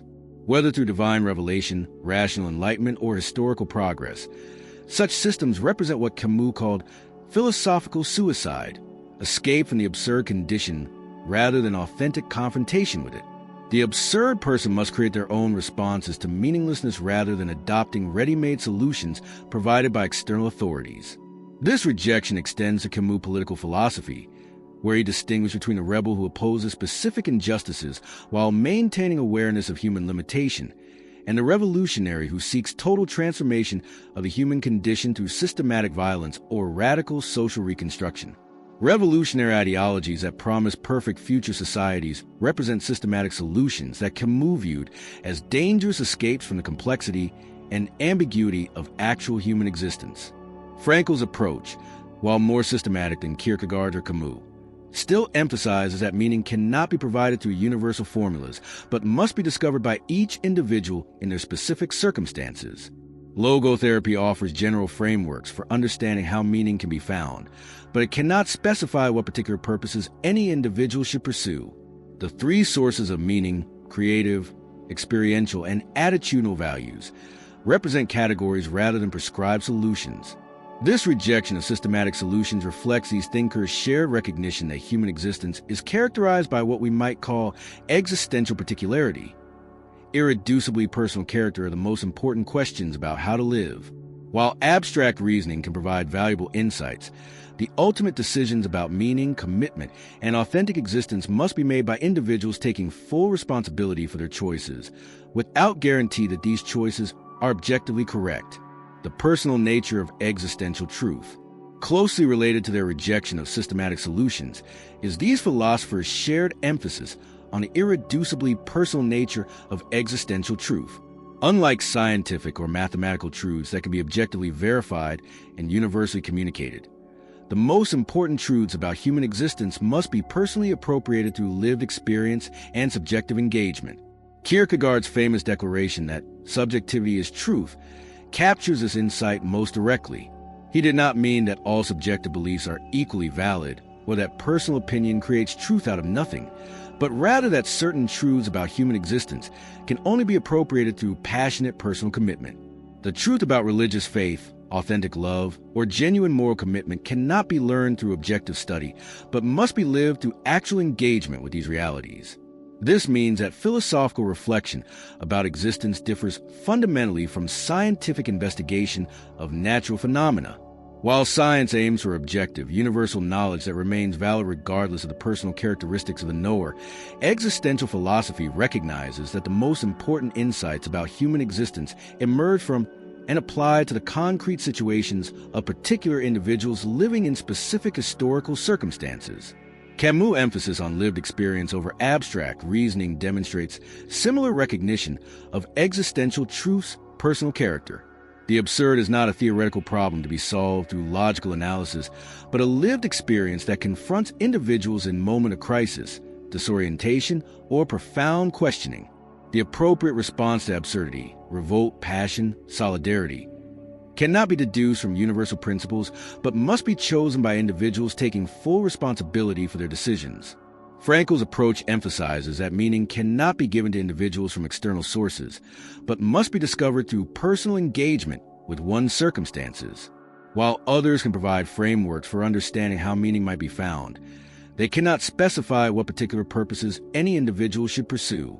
Each person must discover their own unique path to significance based on their specific talents, circumstances, and opportunities. This emphasis on personal appropriation of existential truth has important implications for how we understand the relationship between philosophy and life. Rather than providing abstract knowledge that remains external to the knower, existential philosophy aims to catalyze personal transformation and authentic engagement with the challenges of existence. The test of existential insight is not its logical consistency or empirical verification, but its capacity to illuminate and guide actual human living. The inevitability and significance of suffering. All three philosophers acknowledge suffering as an inevitable component of human existence, while offering different interpretations of how suffering can contribute to authentic living. Rather than viewing suffering as an unfortunate accident or problem to be solved, they recognize it as an essential aspect of the human condition that can become a source of meaning and personal growth. Kierkegaard's analysis of anxiety and despair reveals suffering as emerging necessarily from human consciousness and freedom. Because we are self-aware beings capable of recognizing possibilities beyond our immediate situation, we inevitably experience the anxiety that comes with responsibility for self-creation. Because we are finite beings with infinite aspirations, we inevitably encounter frustration and despair that result from the gap between what we desire and what we can achieve. However, Kierkegaard also recognized that this suffering could catalyze authentic existence rather than simply causing misery. Anxiety can awaken us to our freedom and responsibility, while despair can motivate the leap of faith that leads to genuine selfhood. The suffering involved in passionate commitment, the risk of loss, disappointment, and sacrifice that authentic love requires, becomes a price and proof of authentic existence. Camus' philosophy acknowledges the absurd condition itself as a form of suffering, the painful recognition that our deepest human needs for meaning and justice cannot be satisfied by the universe. Yet this suffering need not lead to despair or escape, but can motivate the revolt that affirms human dignity in the face of cosmic indifference. The absurd hero suffers from awareness of life's ultimate meaninglessness, but transforms his suffering into passionate engagement with existence. Frankl's concentration camp observations provided the most extreme example of how suffering can become meaningful rather than simply destructive, under conditions where suffering was unavoidable and apparently purposeless. Individuals could still choose attitudes that preserved their humanity and created significance from their pain. Suffering became meaningful when it led to personal growth, deeper compassion for others, or commitment to values that transcended immediate self-interest. This shared recognition that suffering is both inevitable and potentially meaningful distinguishes these existentialist thinkers from both optimistic philosophies that promise to eliminate suffering through progress and pessimistic ones that view suffering as proof of life's worthlessness. Instead, they offer what we might call tragic wisdom, acceptance of suffering as an essential aspect of human existence, combined with recognition that how we respond to suffering determines much of what makes life meaningful or meaningless. The call to authenticity. Perhaps most fundamentally, all three philosophers issue a call to authenticity, living in accordance with one's own deepest convictions and choices rather than conforming to external expectations or conventional patterns. This call to authenticity represents both their greatest shared insight and their most demanding requirement. Authenticity, as these thinkers understand it, does not mean simply being yourself in the sense of expressing whatever impulses or preferences you happen to have. Rather, it requires taking full responsibility for creating a coherent identity based on consciously chosen commitments and values. Authentic existence involves ongoing effort to align one's actions with one's deepest convictions, while remaining open to growth and change through new experiences and insights. Kierkegaard's concept of becoming a single one before God represents his version of authentic existence, achieving unified selfhood through passionate commitment that integrates all aspects of one's personality and existence. This authenticity requires rejecting both aesthetic dispersion and immediate experience and ethical conformity to universal principles in favor of religious commitment that engages one's entire being. Camus' absurd hero achieves authenticity by living fully aware of life's ultimate meaninglessness while still choosing passionate engagement with existence. This authenticity requires rejecting both the escape into false hope and the surrender to despair, instead maintaining lucid awareness combined with rebellious affirmation of human dignity. Frankl's concept of meaning-making through personal responsibility represents his path to authenticity, taking ownership of one's responses to circumstances while choosing attitudes and commitments that reflect one's deepest values. This authenticity is demonstrated not through external achievements, but through the courage to find significance even in suffering and limitation. The call to authenticity that unites these thinkers remains as challenging and relevant today as it was in their original historical context. In societies that offer unprecedented freedom, but also unprecedented uncertainty about how to use that freedom meaningfully, there's shared insight that authentic existence must be consciously chosen and continually renewed provides both guidance and challenge for contemporary seekers of meaningful existence. Part 7. Fundamental differences between the thinkers. While Kierkegaard, Camus, and Frankl share crucial insights about the human condition, their differences are equally significant and reveal the range of authentic responses available to individuals confronting existential anxiety. These differences are not merely intellectual disagreements, but reflect fundamentally different temperaments, historical experiences, and ultimate commitments that led each thinker to divergent conclusions about how human beings can live meaningfully in an apparently meaningless universe. Understanding these differences illuminates both the strengths and limitations of each approach, while highlighting the irreducibly personal nature of existential choice. The transcendence divide, faith, rejection, and openness. The most fundamental difference among these three philosophers concerns their relationship to transcendence, the possibility that reality contains dimensions beyond immediate human experience that could provide ultimate meaning and purpose for human existence.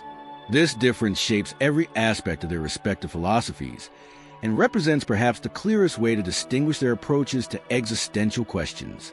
Kierkegaard's entire philosophical project centers on the necessity of transcendent relationship, for authentic human existence. His analysis of the aesthetic and ethical stages demonstrates that purely immanent approaches to living, whether focused on immediate pleasure or universal moral principles, inevitably lead to despair because they cannot satisfy the human soul's infinite longings. Only the religious stage, which requires passionate commitment to an absolute that transcends human understanding, can provide the ultimate significance that authentic existence demands. This transcendent commitment takes a specific form of Christian faith, but not the comfortable, socially respectable Christianity that Kierkegaard observed in Danish Lutheran churches. Rather, it requires what he called contemporaneity with Christ, experiencing the scandal, risk, and transformation that genuine encounter with divine reality demands. The God to whom Kierkegaard commits is not a philosophical abstraction or moral principle, but a living personal reality whose call can demand suspension of ordinary ethical considerations, as illustrated by Abraham's willingness to sacrifice Isaac. Kierkegaard's faith involves genuine risk because it cannot be rationally justified or objectively verified. The leap of faith is precisely a leap, a movement beyond the security that rational analysis or empirical evidence can provide. This makes religious existence inherently uncertain and anxiety-provoking. But Kierkegaard argued that this uncertainty is the price of authentic relationship to the absolute. Faith that could be proven would not require the passionate commitment that transforms human existence. Camus represents the opposite pole in relationship to transcendence, explicitly rejecting all appeals to realities beyond immediate human experience as forms of philosophical suicide. His philosophy emerges from rigorous confrontation with what he sees as a fundamental fact of existence. The universe's complete silence in response to human needs for meaning, justice, and ultimate explanation.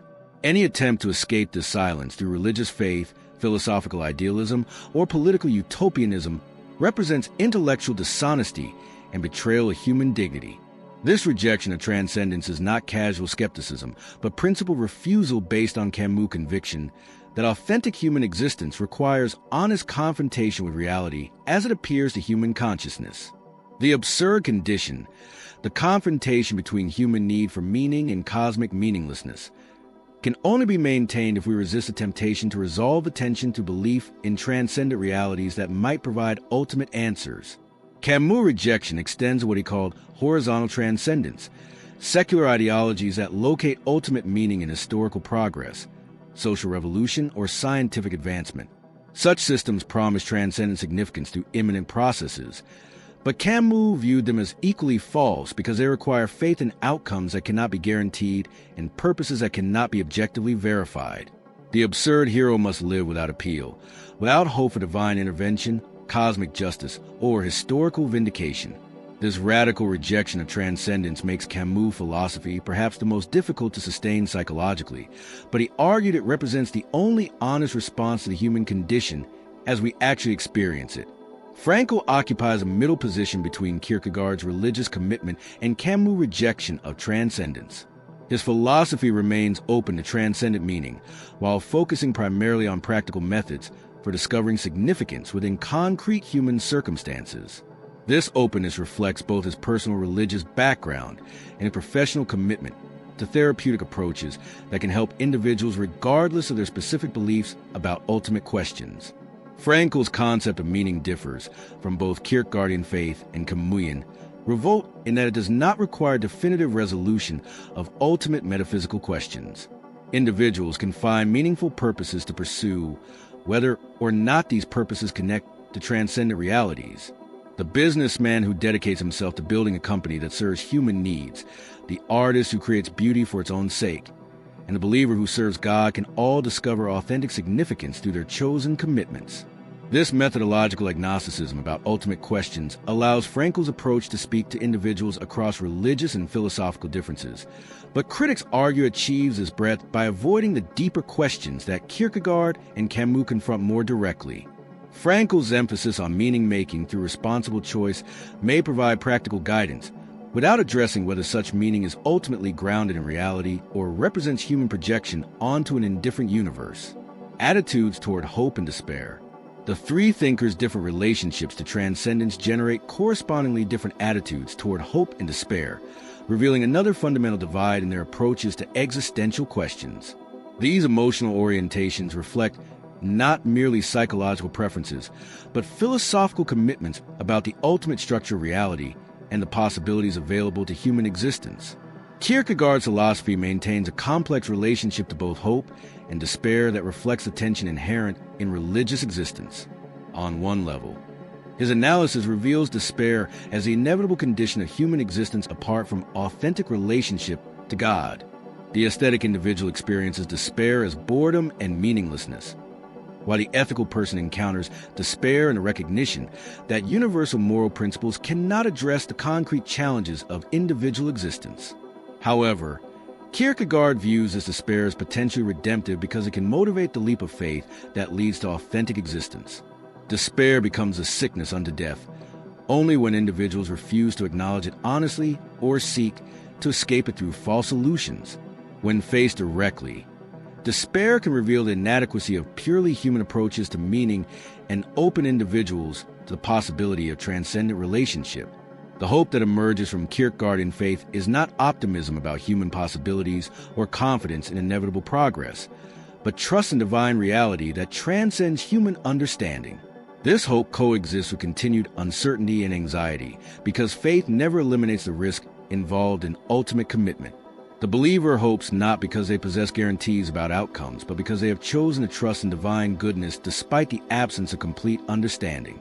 Camus' attitude toward hope and despair reflects his commitment to living without transcendent consolation while maintaining full engagement with existence.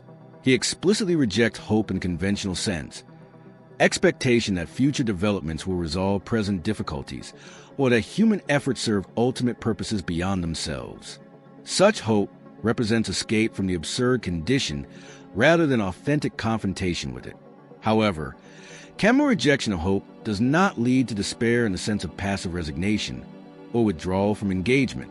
The absurd hero maintains what we might call hopeless hope, passionate commitment to human values and creative action without expectation that these efforts will ultimately succeed or receive cosmic validation.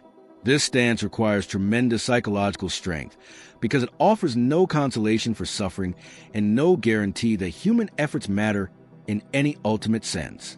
The revolt that Camus advocates involves refusing both hope and despair as inappropriate responses to the absurd condition. Instead, the authentic person maintains lucid awareness of life's ultimate meaninglessness while still choosing full engagement with existence. This position represents what Camus called lucid indifference to ultimate questions combined with passionate commitment to immediate ones. Frankl's approach to hope and despair emerges from his conviction that meaning can be found in virtually any circumstances through appropriate choice of attitude and commitment.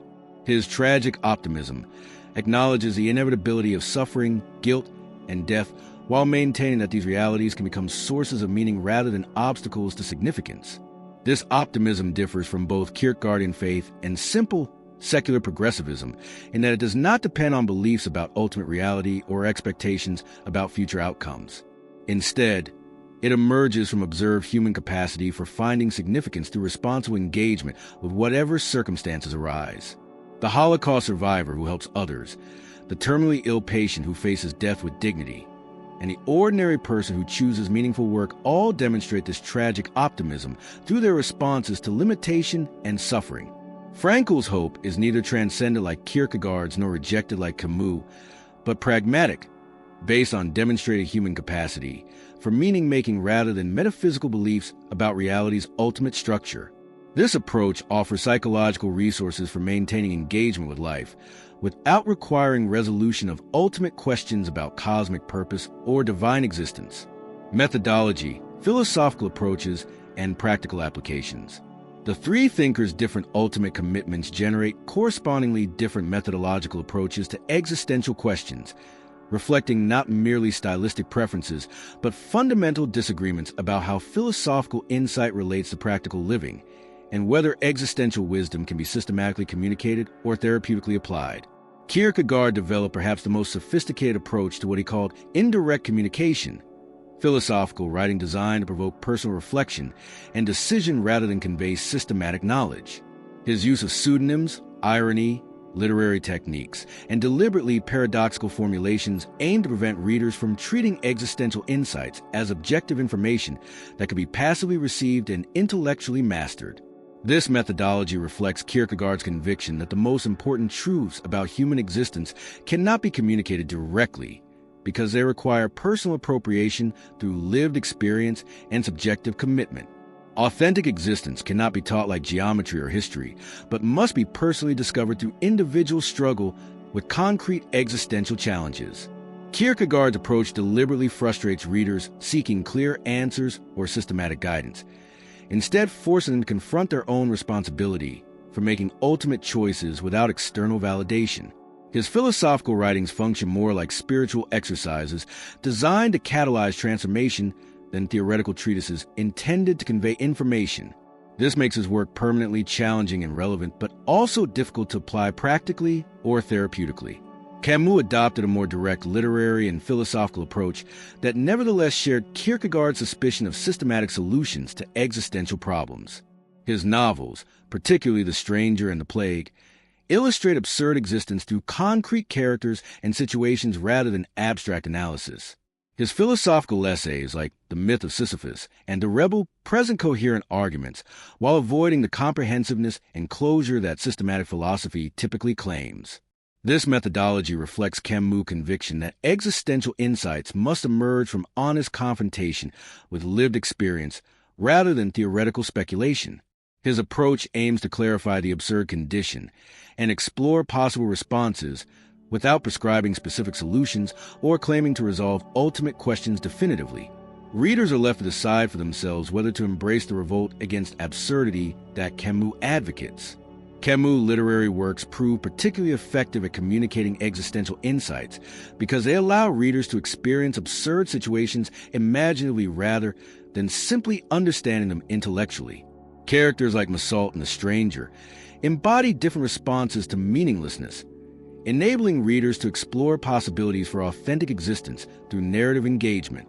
Frankl developed the most systematic and practically applicable approach among the three thinkers, translating existential insights into therapeutic techniques that could be taught, learned, and applied clinically. Logotherapy represents an attempt to bridge philosophical wisdom and psychological practice, making existential insights accessible to individuals facing concrete mental health challenges. This methodology reflects Frankl's conviction that existential philosophy should provide practical resources for helping people live better rather than remaining purely theoretical. His approach identifies general principles for meaning-making, the three sources of meaning, the importance of attitude choice, the will to meaning as primary motivation, while recognizing that specific applications must be individually determined. Logotherapy's systematic character makes it more teachable and applicable than either Kierkegaardian indirect communication or Camusian literary exploration, but critics argue the systematization may compromise the radical personal responsibility that authentic existential philosophy requires. By providing frameworks and techniques for meaning-making, Frankl may inadvertently encourage the kind of reliance on external guidance that genuine existential choice should transcend. The question of universal applicability. A crucial difference among these thinkers concerns whether their insights apply universally to all human beings or speak primarily to individuals with specific temperaments, cultural backgrounds, or historical circumstances. This question affects not only the scope of their philosophies, but their relevance for contemporary readers seeking existential guidance. Kierkegaard's approach appears most explicitly particularistic in its focus on Christian faith as the ultimate solution to existential anxiety. His analysis suggests that only individuals capable of the leap into religious commitment can achieve authentic existence, while those unable or unwilling to make such commitment remain trapped in aesthetic dispersion or ethical conventionality. This creates difficulty for readers who find Kierkegaard's existential insights compelling, but cannot embrace his religious solution. However, Kierkegaard's analysis of anxiety, freedom, and the need for passionate commitment speaks to universal aspects of human existence that transcend specifically Christian applications. His insights into the psychology of choice, the burden of self-creation, and the inadequacy of purely rational approaches to living remain relevant even for those who reject his religious conclusions. The question of whether Kierkegaardian faith represents the only authentic response to existential anxiety, or merely one possible response among others, continues to divide interpreters of his work. Some argue that his analysis logically leads to religious commitment, while others suggest his insights can be separated from their specifically Christian applications. Camus' philosophy claims broader applicability by rejecting all appeals to transcendent realities that are not universally accessible to human reason and experience.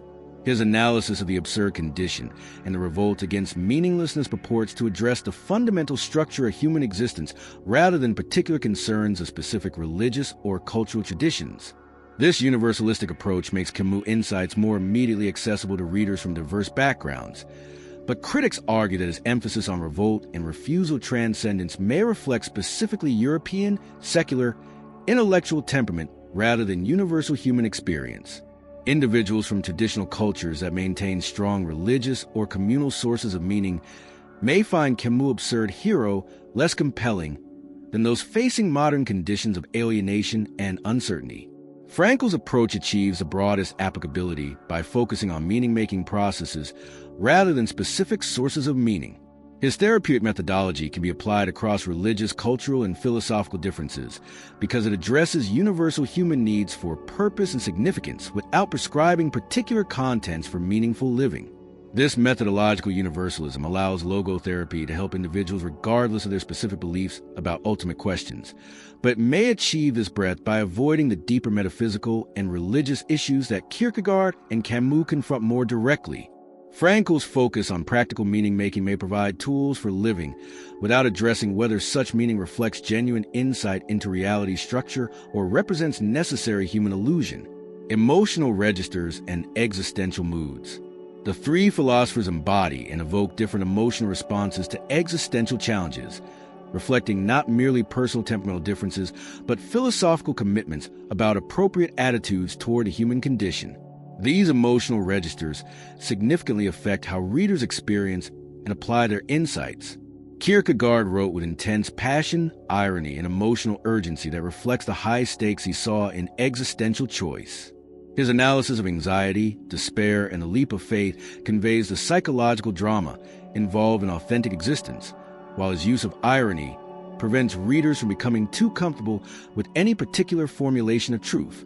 This emotional intensity makes his work psychologically compelling, but also potentially overwhelming for readers seeking practical guidance.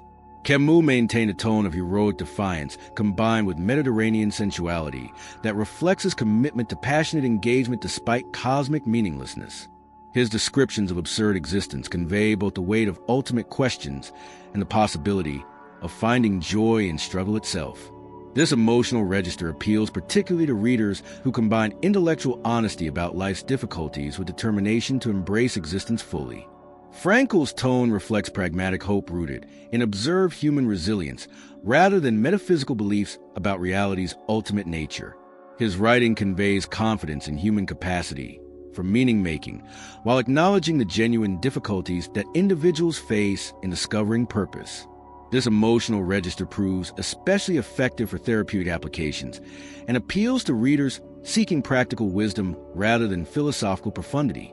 These different emotional registers suggest that existential philosophy cannot be separated from the psychological stance it embodies and encourages.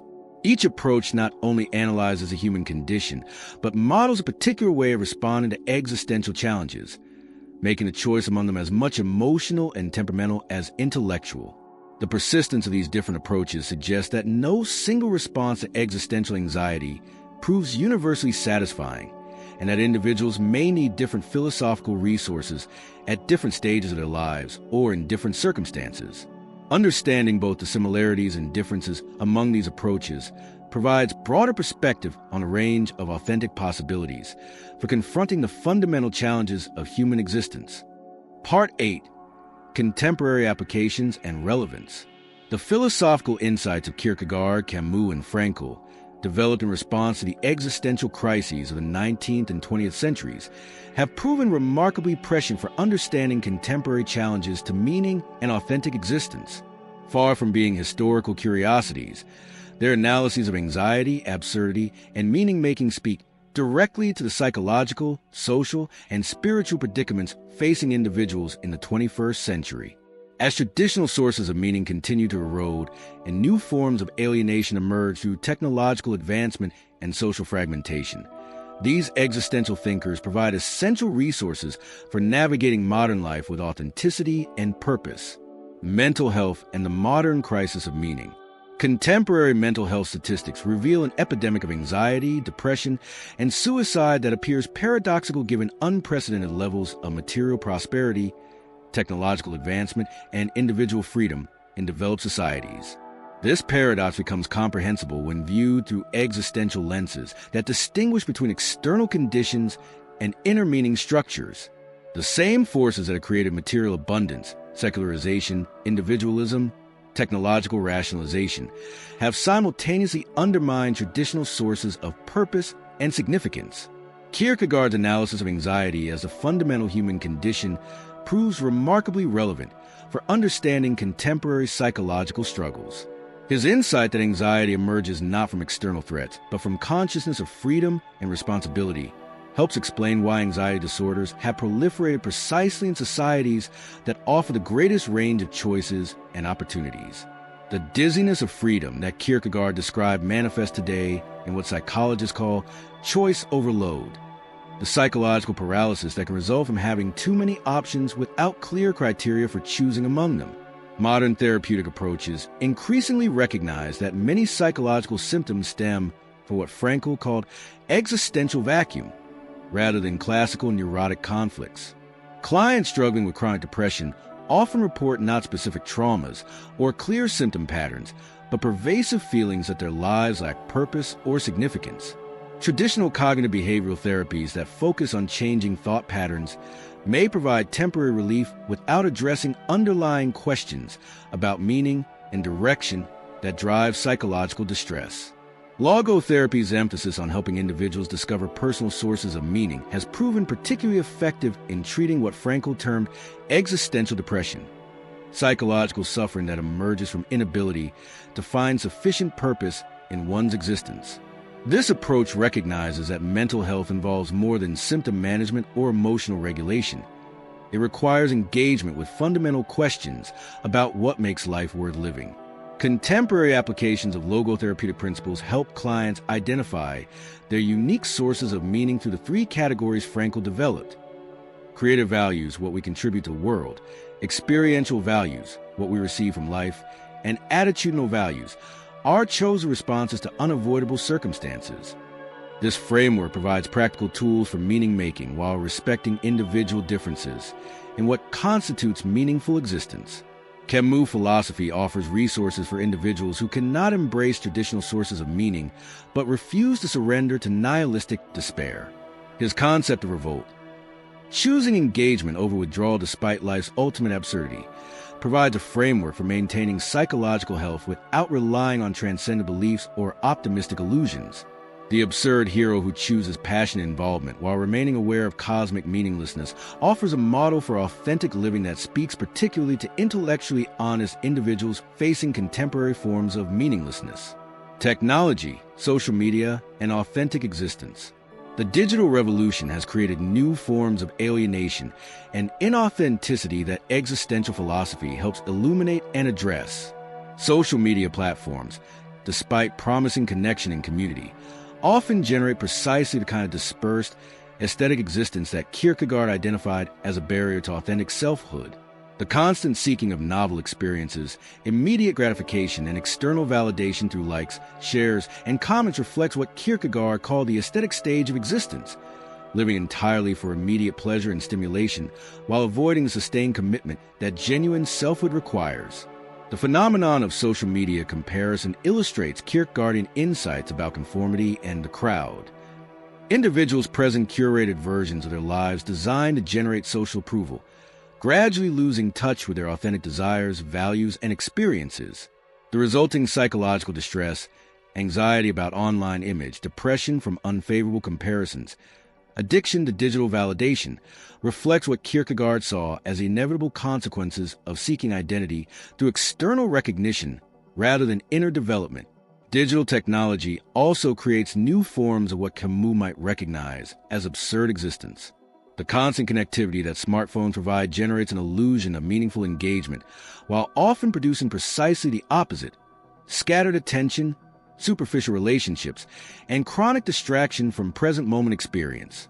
The absurd hero's emphasis on full presence and passionate engagement offers an alternative to the dispersed consciousness that digital media often promotes. Frankl's emphasis on responsibility and choice provides crucial guidance for navigating technological challenges to authentic existence.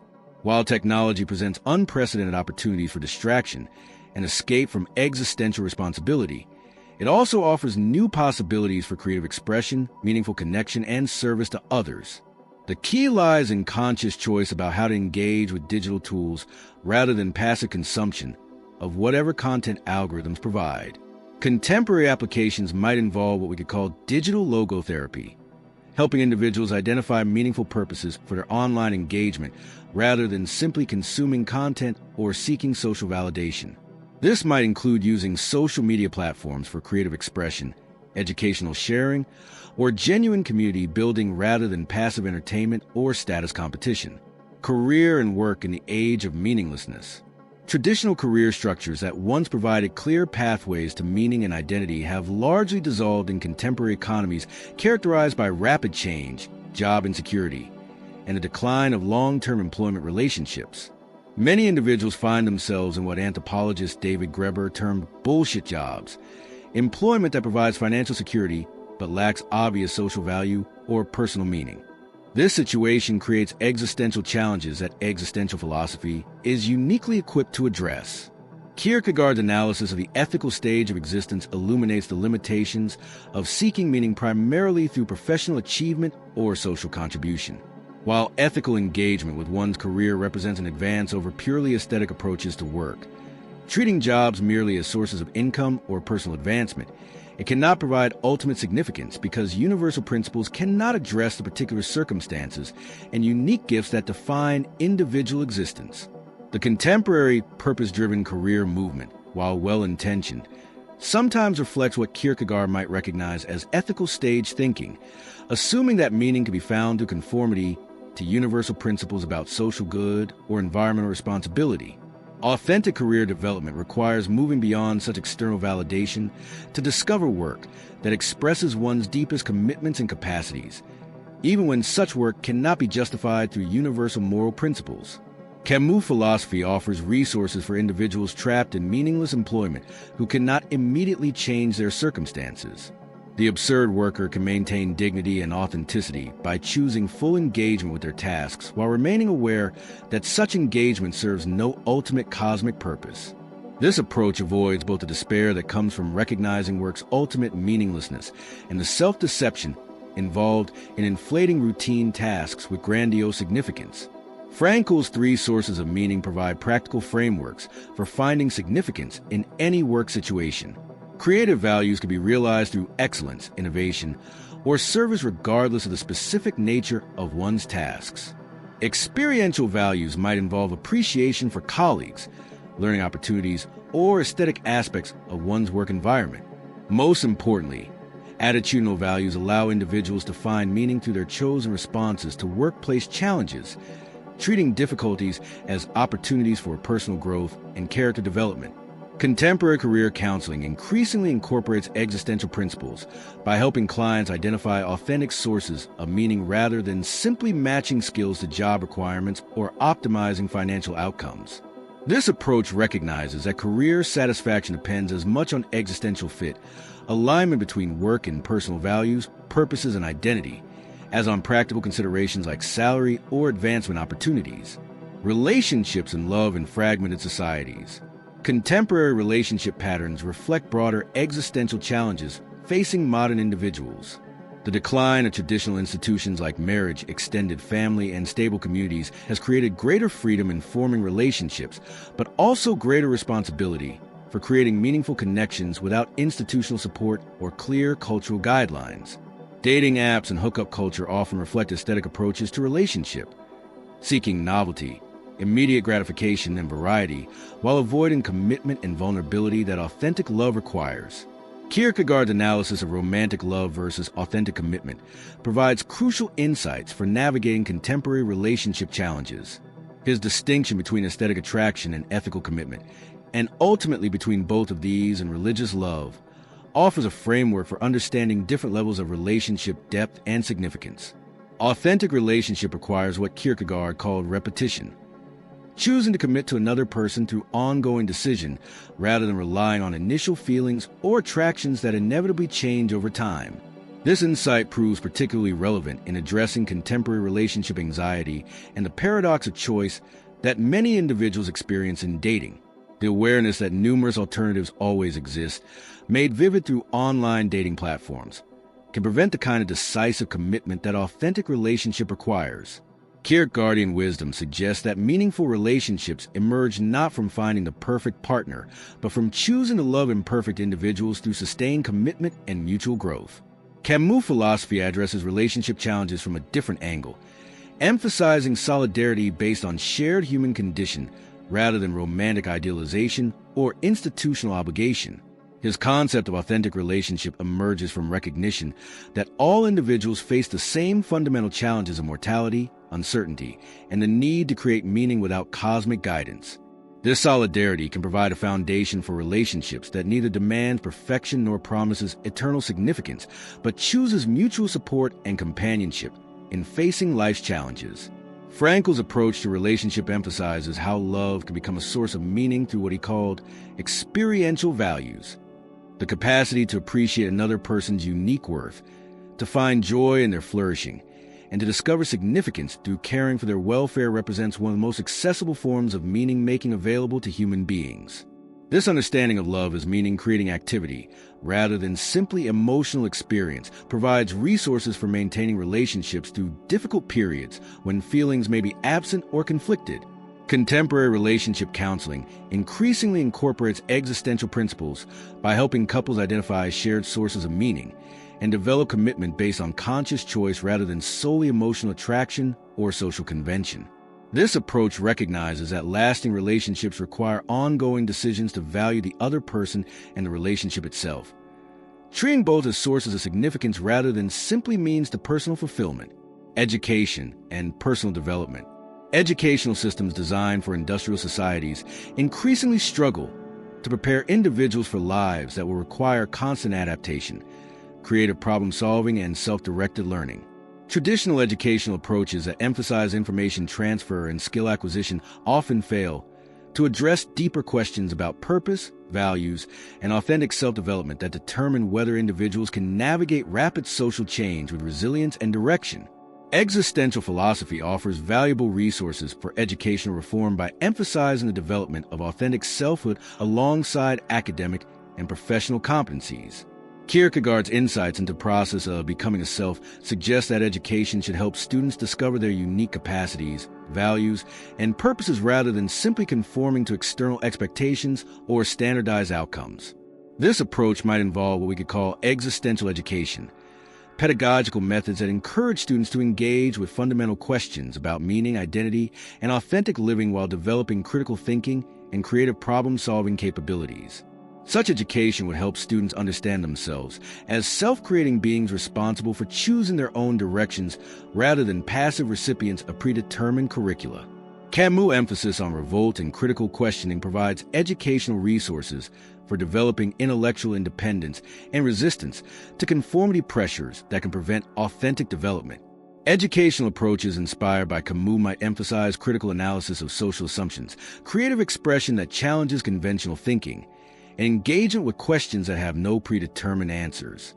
Frankl's logotherapeutic insights suggest educational methods focused on helping students identify personal sources of meaning and develop capacity for responsible choice-making.